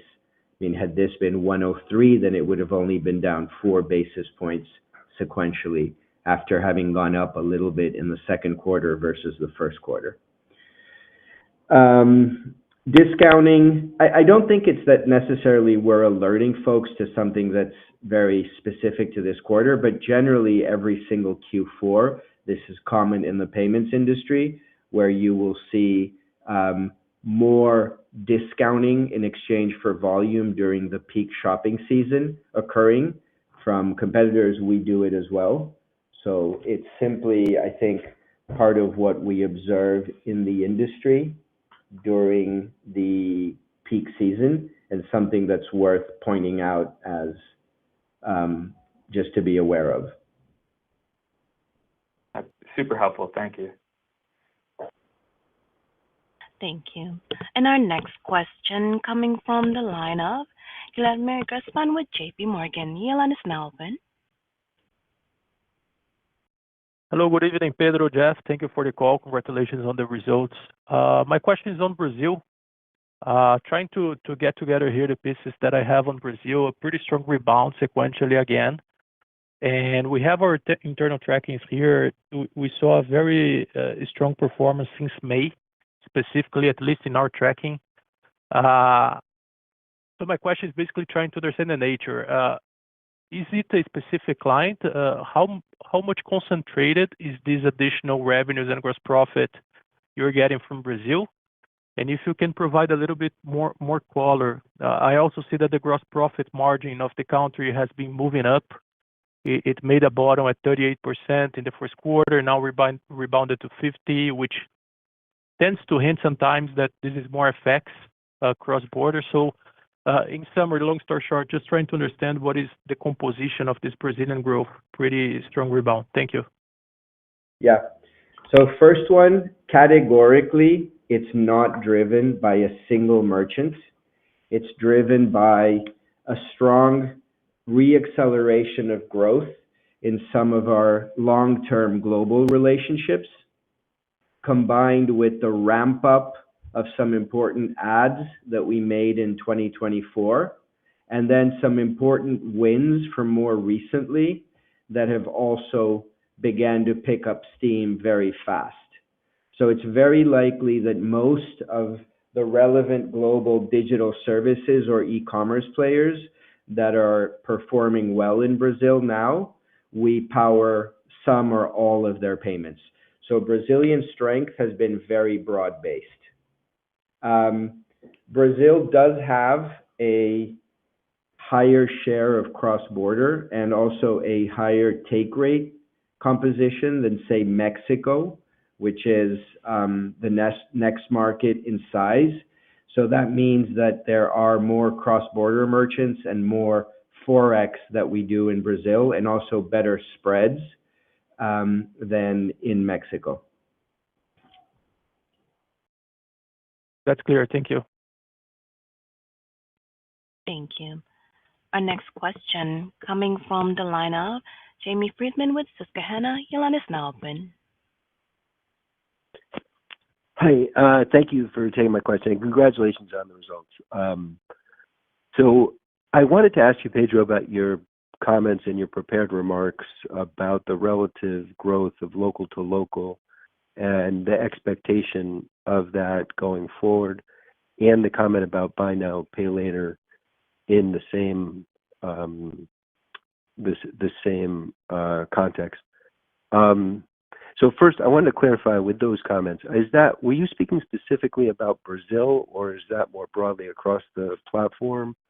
And secondly, how could we interpret the take rate conclusions of that? Because it would seem to me like if local to local is outgrowing cross-border, that's dilutive to take rate, but local to local take rate may be moving higher if there's more about buy now, pay later, if you know what I mean. So those are two questions in there. Thank you. Okay. So look, I think the cross-border volumes and cross-border mix, so the part of our business that has a local payment transaction followed by repatriation of funds to the merchant overseas, which was a concern a few years back, if that was going to lose mix significantly, has had very strong staying power. It's gained share for most of the past quarters and has remained a fairly stable, I think, overall mix for the company. So I don't think anything that we've seen in the recent history leads us to worry too much about a significant mix shift towards local to local, which understandably does have a lower take rate. But again, if you look at the percentage of cross-border volume, it has held up nicely. Buy now, pay later, again, early, but what we're saying is I think it's gotten off the gates to a good start. We're seeing significant merchant interest in looking at the buy now, pay later offerings.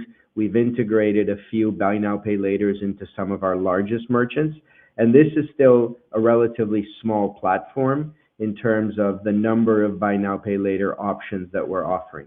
That will only grow over time as we offer more buy now, pay later players and also in more countries.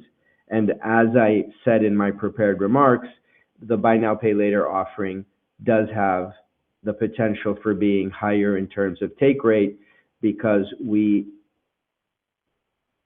monetize not only the merchant, but also the credit originator by keeping a rev share on the credit that is distributed through Dlocal onto the merchant's client. Yeah, that makes sense. I think we're trained that MDRs overall on buy now, pay later are higher, so presumably you participate. I wanted to ask, let's see, I got a lot of questions, but I'll just ask one more and drop it back into the queue. But in terms of your comments about alternative payment methods and the 25 on file, I kind of lost the train of thought there. Like my understanding was you had 1,000 or more APMs when I last checked. How is it different that you have 25 on file, if I heard you right? Like, what does that mean? Right. I think the on file solution is a piece of what we call smart APMs. So these are tokenized APMs with additional features that we build on top of them, with the objective of making the performance of these payment methods be more and more feature rich and have performances more akin to credit cards. So the vision with the APM suite is eventually to be able to get APMs to perform in line with credit cards, yet they typically have an advantage of being real time, in some cases being 24/7, and being a very, very commonly used, if not the most commonly used payment methods across emerging markets. So the differentiation between a normal non-card payment method and a part of this suite of products is that these have tokenization and added features that we're building in, which make the merchant experience and performance better. Okay, great. Thanks for that. I'll drop back in the queue. Thank you. Our next question coming from the line of Neha Agarwala with HSBC. Your line is now open. Hi. Thank you for taking my question. First, really exciting new launches and initiatives that you had talked about. Just to clarify, I mean, with the 27 APMs that you just mentioned, if I'm not wrong, the net take rate for APMs would be lower than that for cards. Your gross profit margin might be the same for both products, but in general, the net take rate should be lower for APMs. That's right. They actually have a slightly better margin. They are lower in net take rate because they tend to be cheaper. They also have a significantly lower and cheaper cost basis. I think in many cases, their potential, as you well know, is that their volume increases are significant because a lot of the digitalization and inclusion of consumers across emerging markets is not really happening on cards or internationally enabled credit cards, but happening through many of these real-time networks or digital wallets. So the play there is a significant volume play. But yes, they do have lower net take rates. Yes, so it could also act as a differentiator versus your competitors by giving much better conversions on APMs and gaining higher wallet share for these particular type of volumes. Correct. And I think more importantly even than that is that consumers across the emerging world increasingly are adopting and using these local or alternative payment methods as their preferred payment methods. And even from a regulatory and almost geopolitical standpoint, many of these present sort of payment sovereignty for local governments. And so they're getting significant government backing and being widely adopted because of that as well. So we really envision local payment methods as a rapidly growing portion of payments across most of the markets in the global south. And we want to make sure that we've built the best suite of APMs with the best performance to capture that growing share of payments. Perfect. My second question is on the take rate evolution more in the medium term. So as you mentioned, all of these factors will probably put pressure on the net take rate, and one way to offset is by probably having more embedded finance products, and the BNPL aggregator that you launched is one of those products that you could offer. But apart from that, what are the other embedded finance kind of products which some of your competitors are probably trying to focus on, for instance, card issuing or the stablecoin on and off ramp that you mentioned? What are the products that we can think of in the medium term that would offset some of the pressure on the net take rate? Yeah. So I think broadly there will be a lot of financial infrastructure that we would like to build for our global merchants in emerging markets. The ones we've addressed because we have specific projects or build on, I think you mentioned most of them. It's the Buy Now, Pay Later product.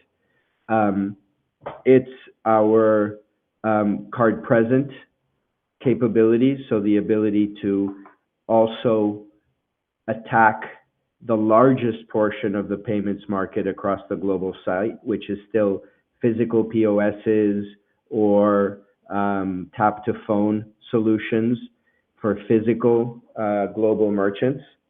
We've mentioned, and it's a big area of focus for us, stable coins. So helping our merchants adopt stable coins either as a way to move money cross borders or potentially offering them the on-ramps and the off-ramps from stable to stable across the markets where we are important liquidity providers with competitive FX and liquidity.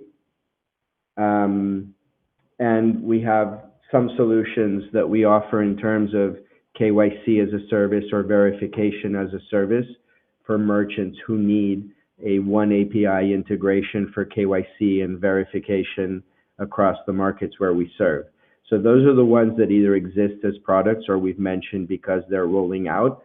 I think more conceptually, we're getting better at building product and rolling out product. And so as merchant needs emerge, we feel increasingly confident that we'll be able to build product to address those. But we haven't specifically mentioned any of the other things we're working on.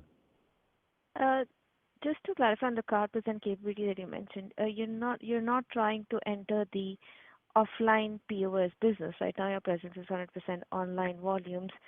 You're not trying to go into the offline volumes, right? No, there are use cases where merchants that have a very similar profile to the ones we have today would benefit from our technology, our integration, our scale and aggregation, so that we could offer our payment capabilities at physical point of sale. One example is merchants that deliver physical point of sale ERPs or other types of ISVs who need an integration between the software they sell and the physical POS. And so we're building a platform that does that integration and performs that payment. And so that would give us access to digital merchants that actually pursue physical clients, whether they be SMBs, restaurants, or that kind of thing. Perfect. Thank you so much, Pedro. Thank you. And there are no further questions in the queue at this time. Ladies and gentlemen, this does conclude our conference for today. Thank you for participating, and you may now disconnect. Okay. All right. Short but sweet. Short but sweet. I do like to travel. I did consider the what the heck? Where is music from the post earnings call? I do like to travel. I did really consider actually flying all the way to Vegas for just the one day at the F1 event, but Then I took a nap and I was like, nah, just too tired for this. Just too tired for this. But yeah, I do like to travel overall. Overall, do like to travel. Someone else asked me to look into this. I'm not that interested. I'm not that interested. There was no change. No, there was no changes. No changes on that. I would rather buybacks, yes, but again, I still think that the float is not. It's not. I mean, it's not liquid enough. So I guess they'll stick, and I guess they stick to dividends, which means we're going to get a nice dividend payout, which mine will just go directly to buying more shares. But yeah, no changes on that front. So overall, did something change? No.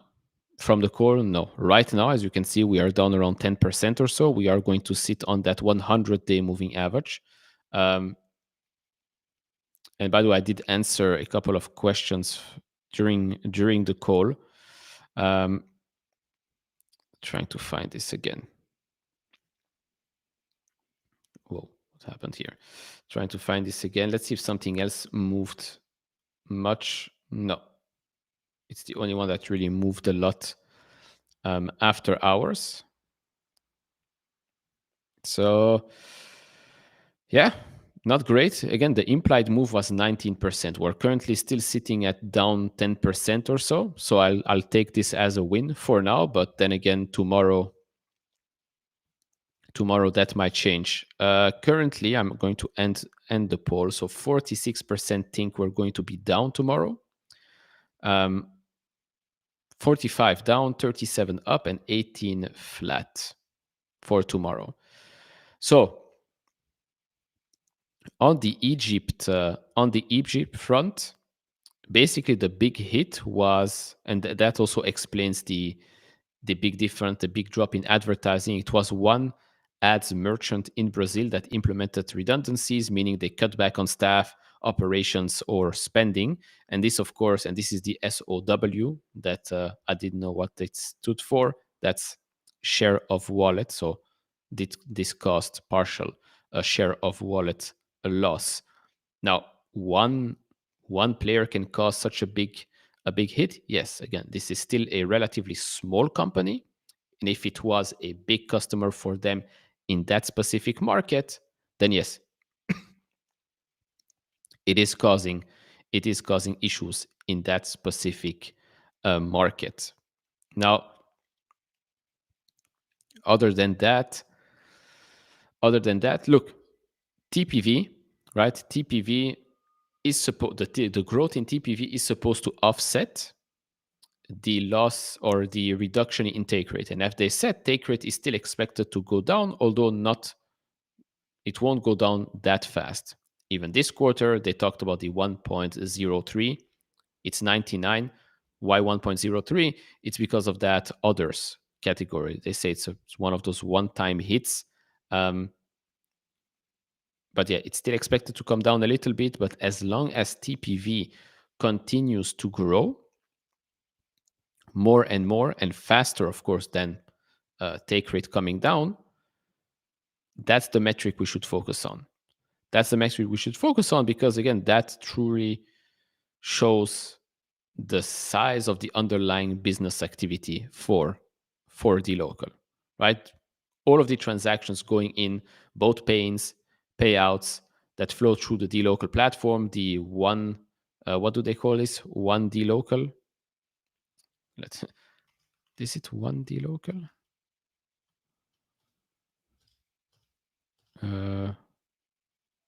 Yeah, they're basically their API, the new thing, which is probably why we're seeing net retention rates so high. One Dlocal, okay, yeah, one Dlocal. As long as that keeps on increasing, as long as more companies use Dlocal to make the payments, getting paid, that's the most important. I did send a link to Manuel, so whenever if he has time, he can join it. He did say he's busy. And might join later. If he doesn't join, that's fine as well. Um, just tell him be live for another 10 minutes or so. Ah, huh. Here it is. Here he is. Hello. How are Hey you? man, how are you? Oh, you were just talking about me right now. Yeah, just talking about you right now. You have been Just in summoned. time. Yeah, you have been So, summoned. So thoughts on what this do you think? quarter? I mean, me personally, I think it's a good quarter, especially TPV. I was just explaining why TPV is the important metric here.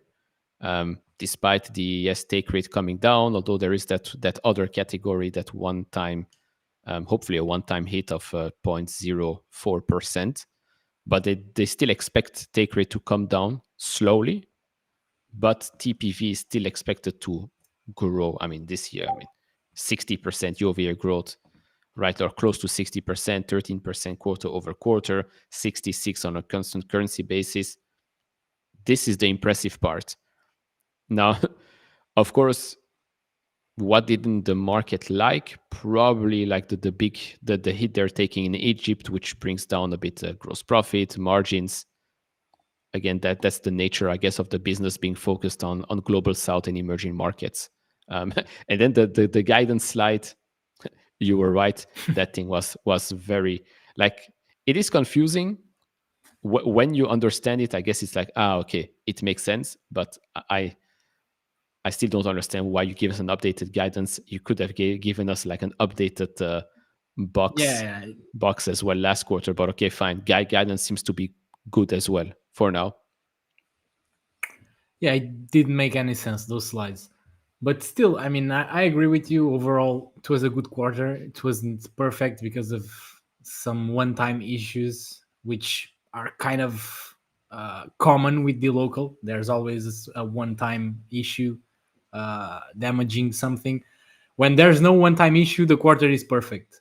When there is one-time issue, it's just a good quarter as usual. And the TPV growth at 59% was huge. I mean, I wasn't expecting that acceleration.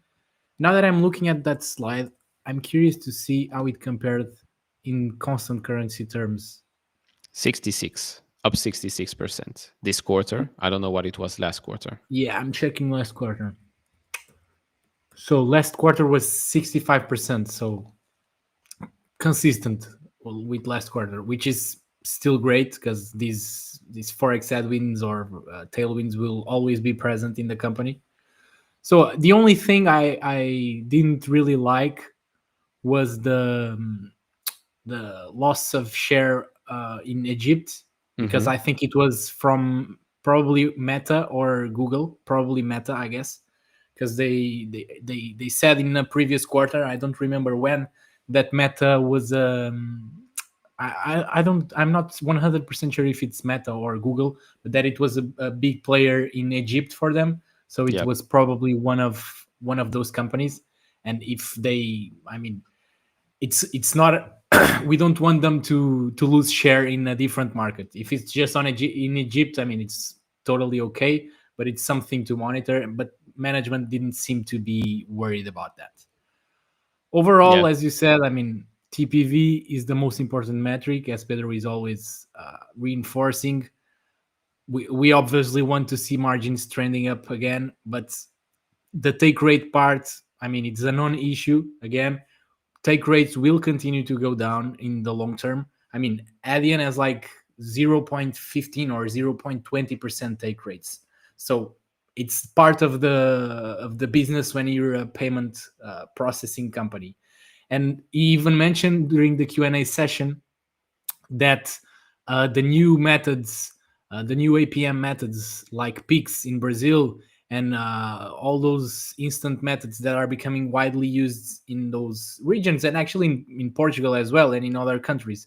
So those are have even lower take rates, but at the same time the cost structure is lower. So overall the net profit margin is even better. So even if the take rate gets lower and lower over time, that doesn't mean that margins or bottom line margins are lower. in fact, they can even be higher if we have like the BNPL side growing, the APM, these all of what I was explaining about peaks and all those new methods. So I think the market is clearly focused on take rates again.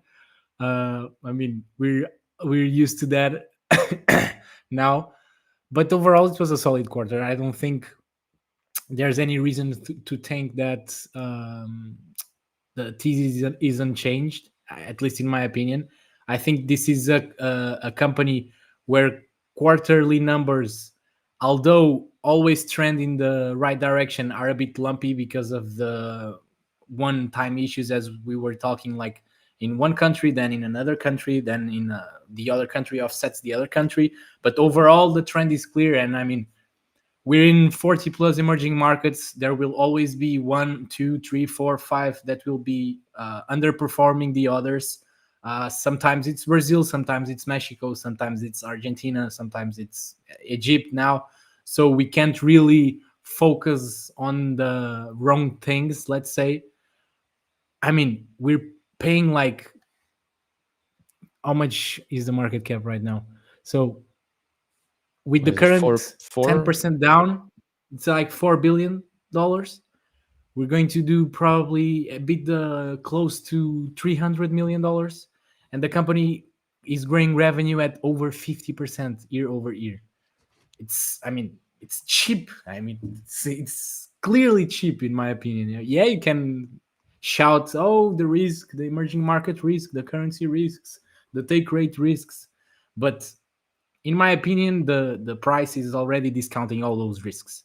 Yes, they exist, and I mean it's clear that they exist, but I think the business and the underlying fundamentals justify a higher a higher share price. So I mean, I don't really care that it's down 10%. I'm not sure if I'm going to buy more. I need to check my other holdings as well, because these earnings week has been crazy. Like Pagaya Yeah. also had an amazing quarter. Pagaya was actually perfect in my Full opinion. So retracement. yeah, I mean, it's so I need to access everything. So I'm not going to tell you that I'm buying more Dlocal right away, but I could see myself buying more Dlocal. I mean, if I had a larger cash pile, I would for sure buy Dlocal. I'm just reassessing everything. I think it was a good quarter, not perfect as I said, but just because of a few problems. And the only thing I'm worried is the loss of share wallet in Egypt, which was already they already told us that in in Q2. the last quarter. Yeah, but at the same time, I wasn't expecting the impact to be so large. So that's the only thing I'm worried. But overall, it's not something that takes my sleep. So yeah, I'm happy with the quarter overall. Yeah, plus, I mean, one thing they also mentioned with regards to the key risk, I think this was part of one of the first two analyst questions when he asked about the key risk, and they said, look, these are the risks that we should know about. It doesn't mean that it is going to affect us personally. It's just a key risk for the sector, not something that we are getting hit by right now, which I think is making quite clear that if it were something that they were seeing, things getting worse, I guess we would have known and they would have told us already. But the part here, the key risks are just things that, yes, they think about, they know about, and these are things that will impact or can impact upcoming quarters. Again, yes, you invest in Dlocal, you should know the risk of the exposure to emerging markets, to the global south. That's the business. That's just the nature of their business Exactly. right now. How is it a big position for you, Dlocal, or like much smaller than the others? No, it is a significant position. I can tell you. At close today, it was. I think it's my third largest position. Yeah. Yeah, so that's also probably one of the reasons why you're not jumping to add more, because it is already Yeah, exactly. a big one. If it was a smaller position, I would buy right away. But I'm quite limited in terms of cash right now. Yeah. And I mean, there are other positions with a lower size that I might had as well, like Arrow, as we discussed in the other live stream as well. You remember Arrow was down like 16% and Yep. closed the day up 13%. It was crazy, but it's Did the still, reverse Pagaya. yeah, literally. But it's still one of the best opportunities in the market, in my opinion. But still, Pagaya as well. I mean, I still have other only twist to report. But yeah, as I was saying, the local is now 15% position in my portfolio, so it's Nice. quite significant. Yeah. But Um, just to be clear to everyone, I'm a concentrated investor, so 15%, although it's like huge for everyone else, it's not that huge compared to other positions, but it's still a compared top 3 position in my portfolio. compared to a Nebius rocket lab, maybe. Yeah, exactly. Yeah, that makes sense. Maybe I'll ask a thing about Nebius, but here for the Egypt topic, they say it right here, right, that some volume recovery began in October. So October part of Q4. Yeah. I guess if they see that recovery continue in November, December, I guess the headwind will turn into maybe a small tailwind in the upcoming quarter. Yeah, that's the with the local, like you can have a headwind in a quarter that turns into a tailwind in the next quarter. It's literally, I wouldn't say irrelevant at all, but focusing too much on quarterly numbers uh, might cause you to miss the big picture. Let's say, I think it's a company with clear secular tailwinds that's probably going to continue growing at a very fast pace over the next 5-10 years, because the market is just huge and it's growing like crazy. And it's like Pedro said in a podcast, where it was kind of comparing the local right now to Mercado Libre like 20 or 15 years ago, Mm-hmm. which was like, uh, not analysts at the time, but investors were always asking, "Oh, you're in emerging markets. Why are you not growing like 100% this year or 200% this year?" And it was like, the beauty of these markets is that you can grow for by like 40-50% per year during 10, 15, 20 years. It's not that you're going to grow like 100 or 200% in a year. The beauty is that you can sustain a very high growth. I mean, not an explosive growth of triple digits, but 40-50% is huge, especially for a $1 billion business. Because at this rate, we're at above $1 billion run rate. So just continuing to grow at, uh, we don't even need to grow at 50+% like we are right now, which is huge. But just continuing this type of pace will provide like an immense operating leverage over the long term. We don't even need to reach to the previous high levels of margins like they had in 2021, 2022, which were probably not sustainable, especially in the long term, as more players get into the market and the take rate inevitably shrinks. But overall, the absolute dollar value will continue to grow. And I think by, let's say, 2030, I was actually running some numbers here. And by 2030, even if take rates continue to decrease, if that comes with a strong TPV growth of like 40-45%, I wasn't even using the current rates because they are crazy. We can get to like easily 800 million, 800 million dollars in free cash flow. And I mean, you just apply a 10 times multiple, it's double the current price. 10 times multiple is too cheap for this type of business, in my opinion. You apply a 20 times multiple, it's 4 times the current price. So I think it's cheap, even with all the risks. I think, and I mean, these $800 million free cash flow. I'm not running the number, but I didn't spend like hours building a DCF model to get there. I was just running some numbers that I think are pretty achievable. So overall, I think it's a bit hilarious that I call it a low downside stock, as it's like down 12% in the after hours. But that's exactly how I feel.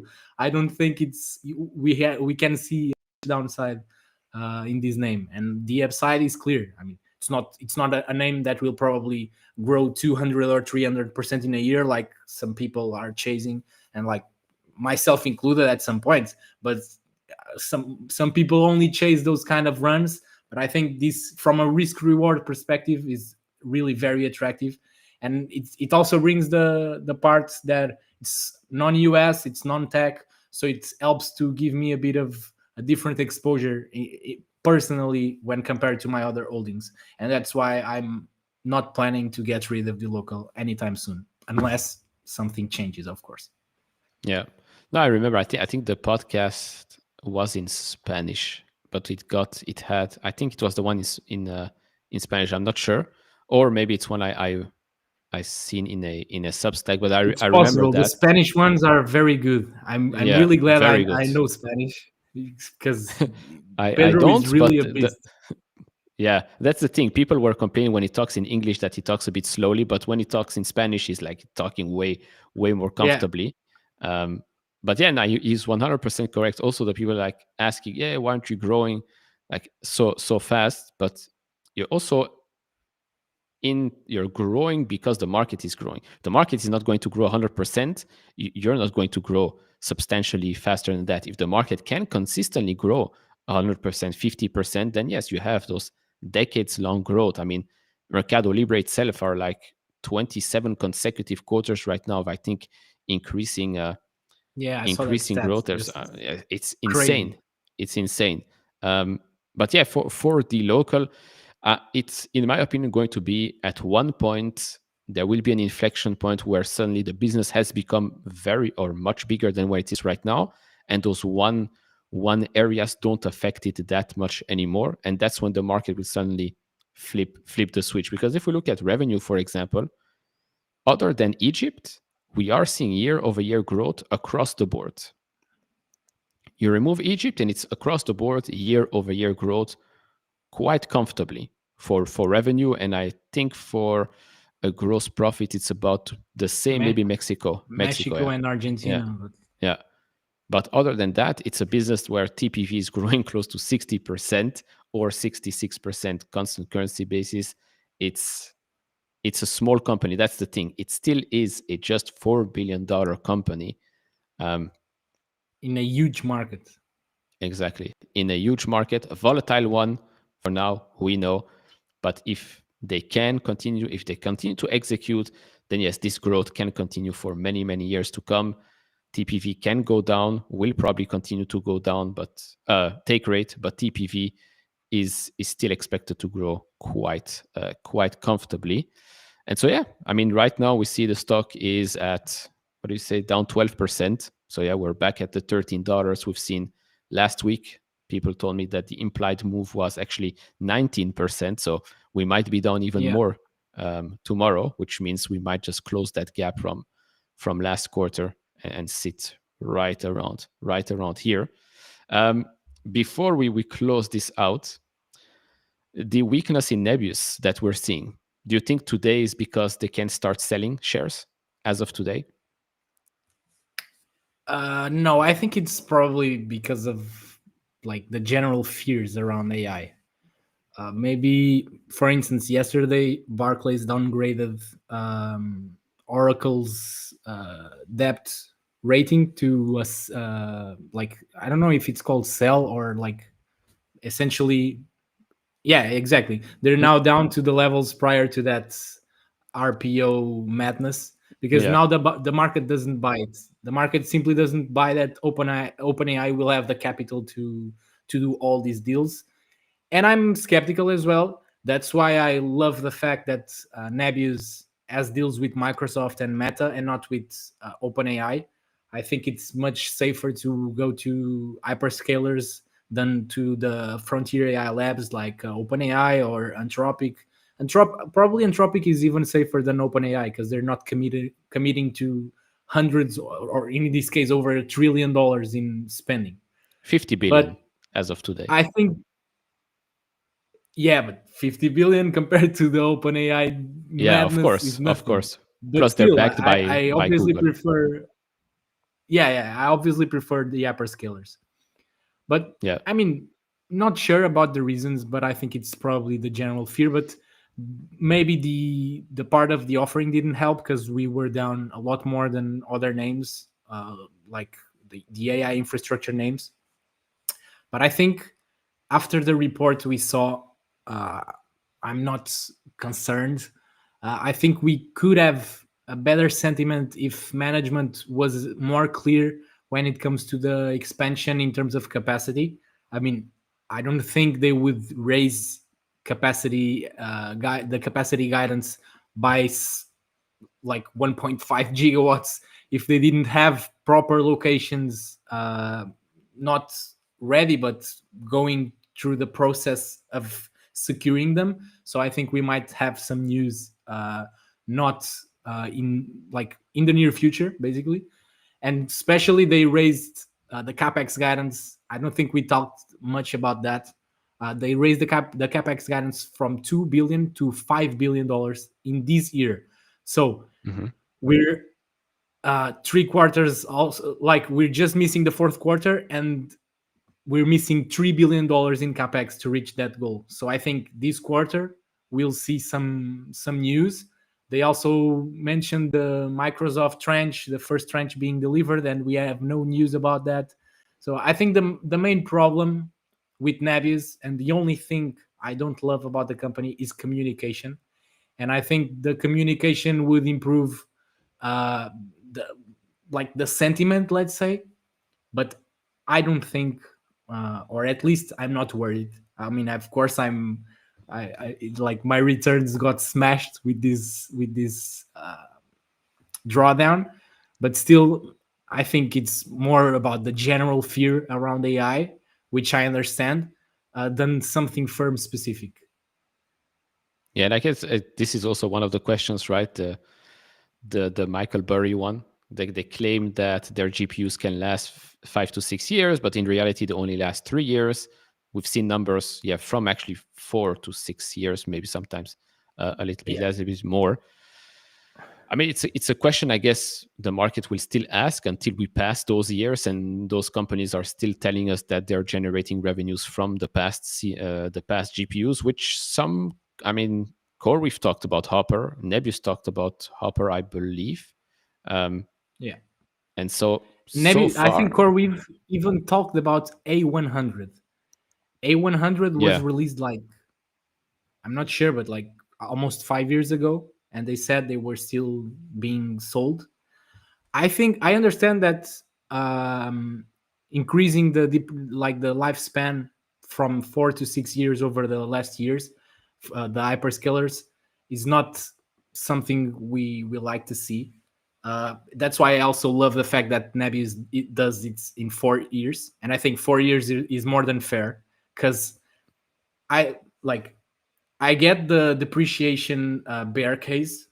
I mean, I get that, but what I don't get, and it's not about getting, what I think it's wrong is to say that GPUs get obsolete after 2-3 years. That's just wrong. That might happen in the future with newer generations, but that's not going to happen with Blackwell, and that's not happening with Hoppers, because people need to, over the past 1, 2, 3, 4, 5 months, everyone has become an AI infrastructure expert. And I don't claim myself to be, but I've been invested in for almost a year, so I've learned some stuff that, at least in my opinion, kind of calm me down when it comes to this bear case, which is the difference between inference and training. And the newer generations will always be the perfect ones for training, because we want better models. We want to train the models as the best we can. But inference, it's different, and that's why the older GPUs are being used for inference. Like Hopper GPUs are an A100, but mostly Hoppers are being used for inference. And what's this? Like when you chat with ChatGPT, you ask, "Hey, how are you?" and ChatGPT tells you, "I'm fine." That's a text-to-text inference, and you don't need a Blackwell to do that.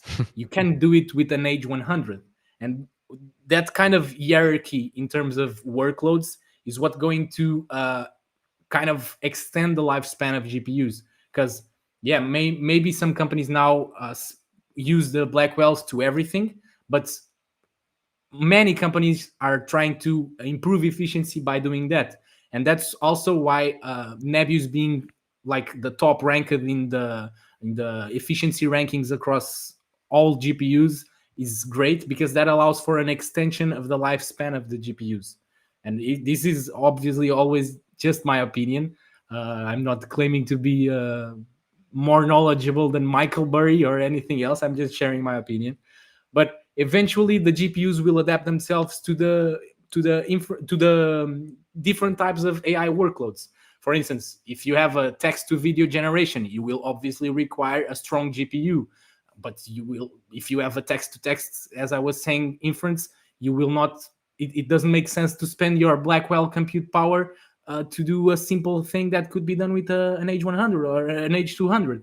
So as usage increases, and especially as more and more people use AI, and I mean, I use AI every day. You use AI every day, but a lot of people just simply don't use AI. And even as the generation evolves and like younger people are more into tech than the older ones nowadays, the usage will clearly increase.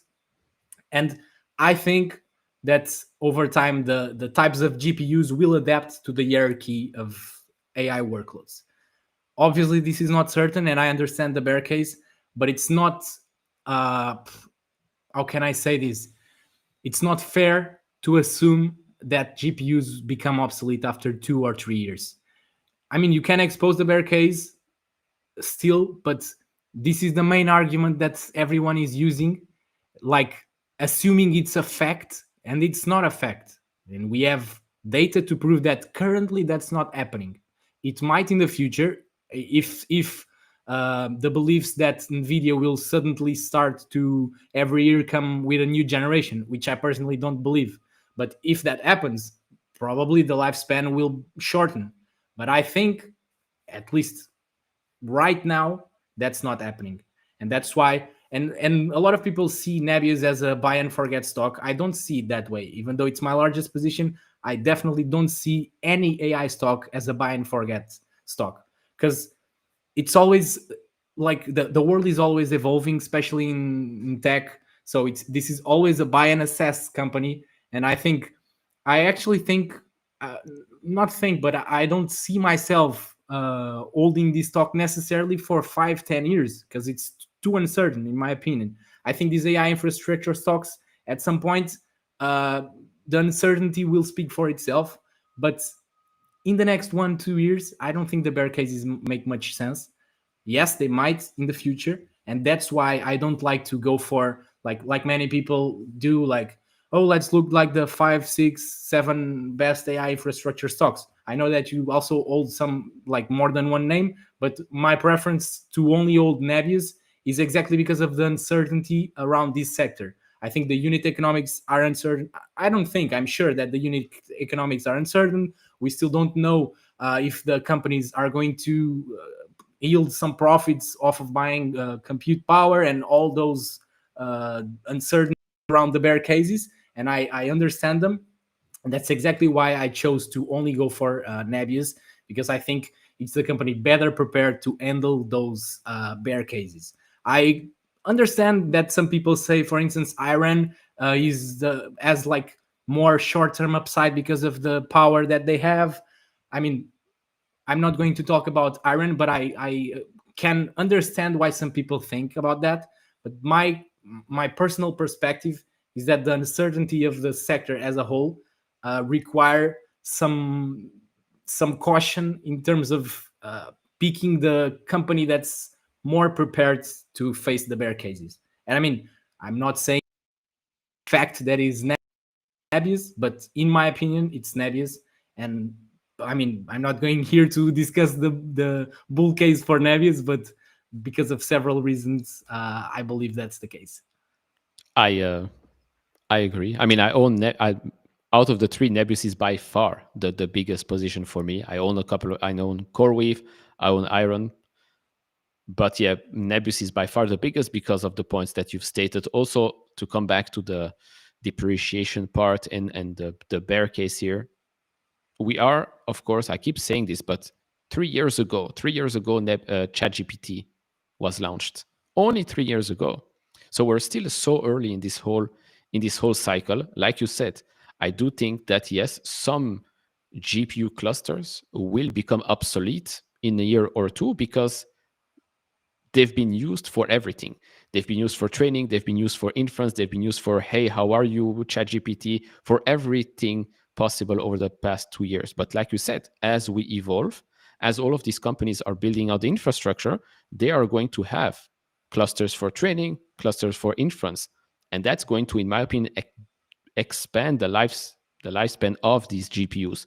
Would be stupid if they don't try to do that, because I'm pretty sure that these companies don't want to be buying new GPUs every single year, although AMD and NVIDIA are on a 1-year cadence for now. But yeah, to say that for certainty, 3 years from now, 5 years from now, all of these GPUs are going to be generating $0 is like saying 3 months from now it's going to rain. I don't know. It might rain, it might and not it's rain. like saying that, and it's like saying that everything that AI does nowadays is not good enough. For instance, as we were discussing the part of text to text generation, there are some things that are already like good enough. I mean, obviously AI has a lot to improve, but there are a lot of things that don't require new generations, that the current ones are good enough. So if a company in the future has access to better generations with more efficiency, they're going to use it to improve other types of workloads. We still have robotics, we still have autonomous driving, we still have like so many sectors where AI is going to play a role and needs to be trained and needs to have stronger inference. So people, I mean, I get that both bulls and bears talk about this sector with so much certainty, both defending their cases, and I think it's not black or white. I think I'm personally bullish, of course, otherwise I wouldn't be investing in Nebius. But I think there are some blind bulls, clearly, but every bear case I see, there are good reasons, or let's say understandable reasons, but then they always insert a sentence or something that they claim is a fact when in fact it's not a fact. It's an assumption. I'm not sure if I'm explaining correctly, but yeah, I think the part that I don't like is that everyone feels like they know everything about AI infrastructure. And even in the beginning, I thought I knew a lot about this, and I still don't know as much as like Roman or the Nebius team or whatever. But I think that there are too many experts in AI infrastructure today. And I think that's only because they are up 200, 300%, 400% in Nebius, in Iron, in CoreWeave, in Cypher, whatever. It's not because you're up 3, 4, 5x times your investment that you're an expert in the field.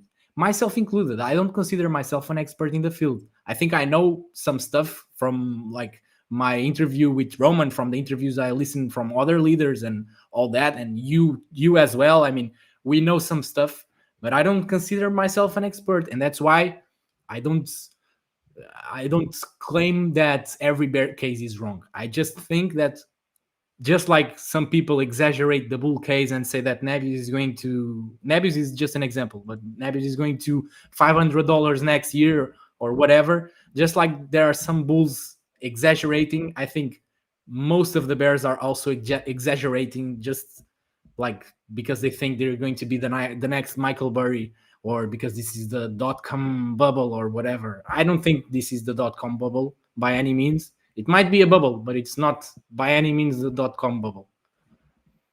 Yeah, I agree. And by the way, guys, this is his X. Go follow him on X. Great content, great Substack as well. I mean, I agree. I agree. It's we were both, I think, up 10x on the Rocket Lab, on our first Rocket Lab shares, I think. That doesn't mean we're suddenly expert in space engineering. It just means that we were correct on the timing of buying the shares at that time. But yeah, no, I agree. It's still early. Everybody wants to make assumptions and claims to sound smart. both sides, bulls and bears. But for now, it's like you said, it's hold and assess. I like Nebius. I like the price that we paid for it. I like the price that I will be paying probably tomorrow or the next couple of days if it drops more, because based on the execution, okay, maybe we are still waiting on Charles to deliver something extraordinary on time, but based on what we're getting, and we're of course just talking about Nebius, the core business, right? We're not even talking or thinking about the stake in ClickHouse or Dlocal or even AV, right? Because it's what we get on top of it, let's say. But yeah, right now I feel like the market is looking for excuses, which is fine, because for many months the market was not asking any questions. It was just going up and up and up, and that's about it. And now we're in a question, let's say, cycle, which is fine, which is good, because when you are in a bubble, nobody asks questions. Nobody Exactly. asks questions. Nobody's skeptical. None of the stocks actually go down. And here we are seeing consistently plenty of these high-flying names actually come down a little bit, if not a lot, from their highs, which I think is nice. Well, nice, not nice to see your value drop, but it's good to see the market actually coming down a little bit, blowing off some steam. Of course, Dlocal is something else that's fintech related, but when we talk about the pure AI groups, I think there are some companies that are, of course, overvalued, but I don't think we can call the whole market a bubble just yet, at least. Yeah. Just one thing I wanted to add to, like, some people might think, oh, if you don't consider an expert, why would you invest in a specific sector? And like your comment on Rocket Lab was pretty good as an example. I'm not an expert, but I'm pretty sure. Not I'm pretty sure. I know that Peter Beck and his team is an total expert in the field, and I know that Nebius and the entire team is a complete set of experts on the field. So that's, I mean, I obviously don't blindly trust them. That's not what I'm saying, but I'm saying that in these type of sectors, you have to know that you own the company with the best management team, and with the not only the management team but the entire culture, the entire corporate culture, the entire workers. And I mean, how can you see that? I mean, just do your research. Obviously it's not black and white, as we were saying. You can get it wrong, and I can be wrong. Nebius can fail, but you can see through many factors. With Nebius we have the clear factor that the team comes from Yandex and a lot of stuff. But I just wanted to point that it's not because you're not an expert that you cannot invest in this type of companies. That was not what I was trying to say by any means. But the way I protect myself is by choosing the team that I think is better prepared and has a better knowledge on the field overall.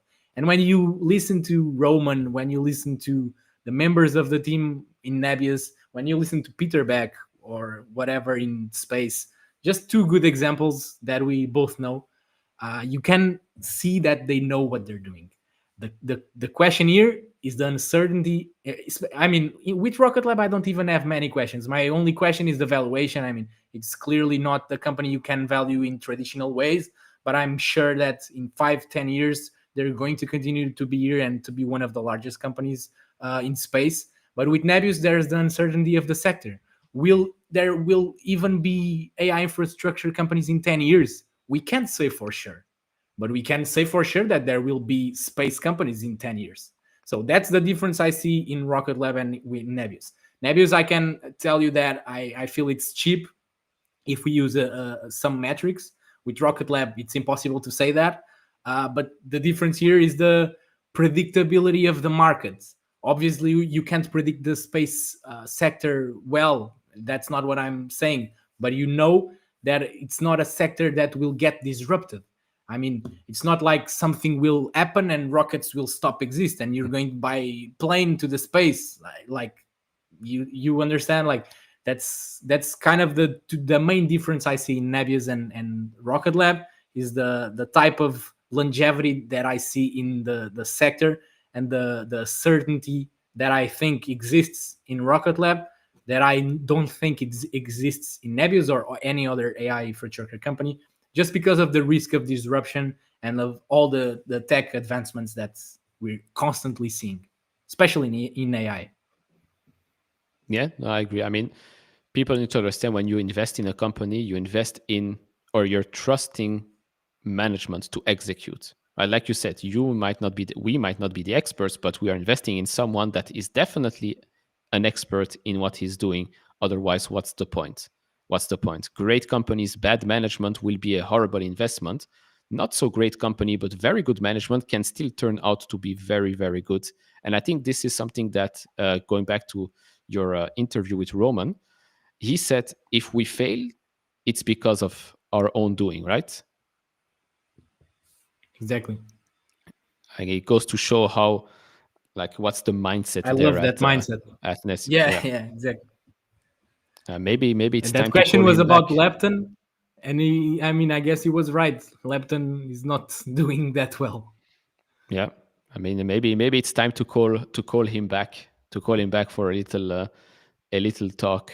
Would be great, actually. Yeah, Especially I now. will. I will. Especially now, would Or be even great. another member like Mark or something. I will Yeah, definitely reach out to them. for sure. All I right. was supposed to be in London for the data center opening, but I mean, they just told me really. I mean, they only can tell me when it's official. So they told me on the day, like in the morning, and I mean, I wasn't going to catch a flight just to.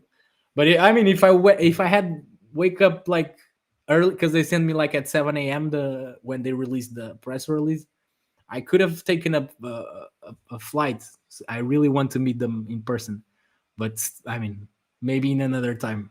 Yeah, for sure. I mean, for sure, if you can't get them, or I mean, the fact that they Especially still because reach out. it's in Europe, so it's better Yeah, for us. Because I mean, yeah, if someone in the US asks me to go there, I have to plan it in advance. But I mean, yeah, if they're in Netherlands or UK or wherever and tell me, oh, come here tomorrow, that's doable. It's not.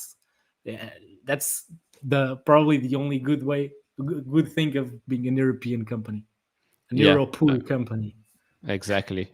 Could, yeah. I mean, maybe a meetup in Amsterdam would be Yeah, great. Would be great. But yeah, no, I mean, if you do get in touch with Roman again, and you have space for another one, would love to join. And if not, just keep asking the good questions, because the last podcast was a very, very good one. If thanks, man. someone didn't see it, it's basically the pinned post on his X profile. So, anyways, I think we can all go take some rest right now and see what happens tomorrow. But thank you all for joining. Thank you for joining as well last minute. Really appreciate that. My pleasure. And we shall see each other in the next one.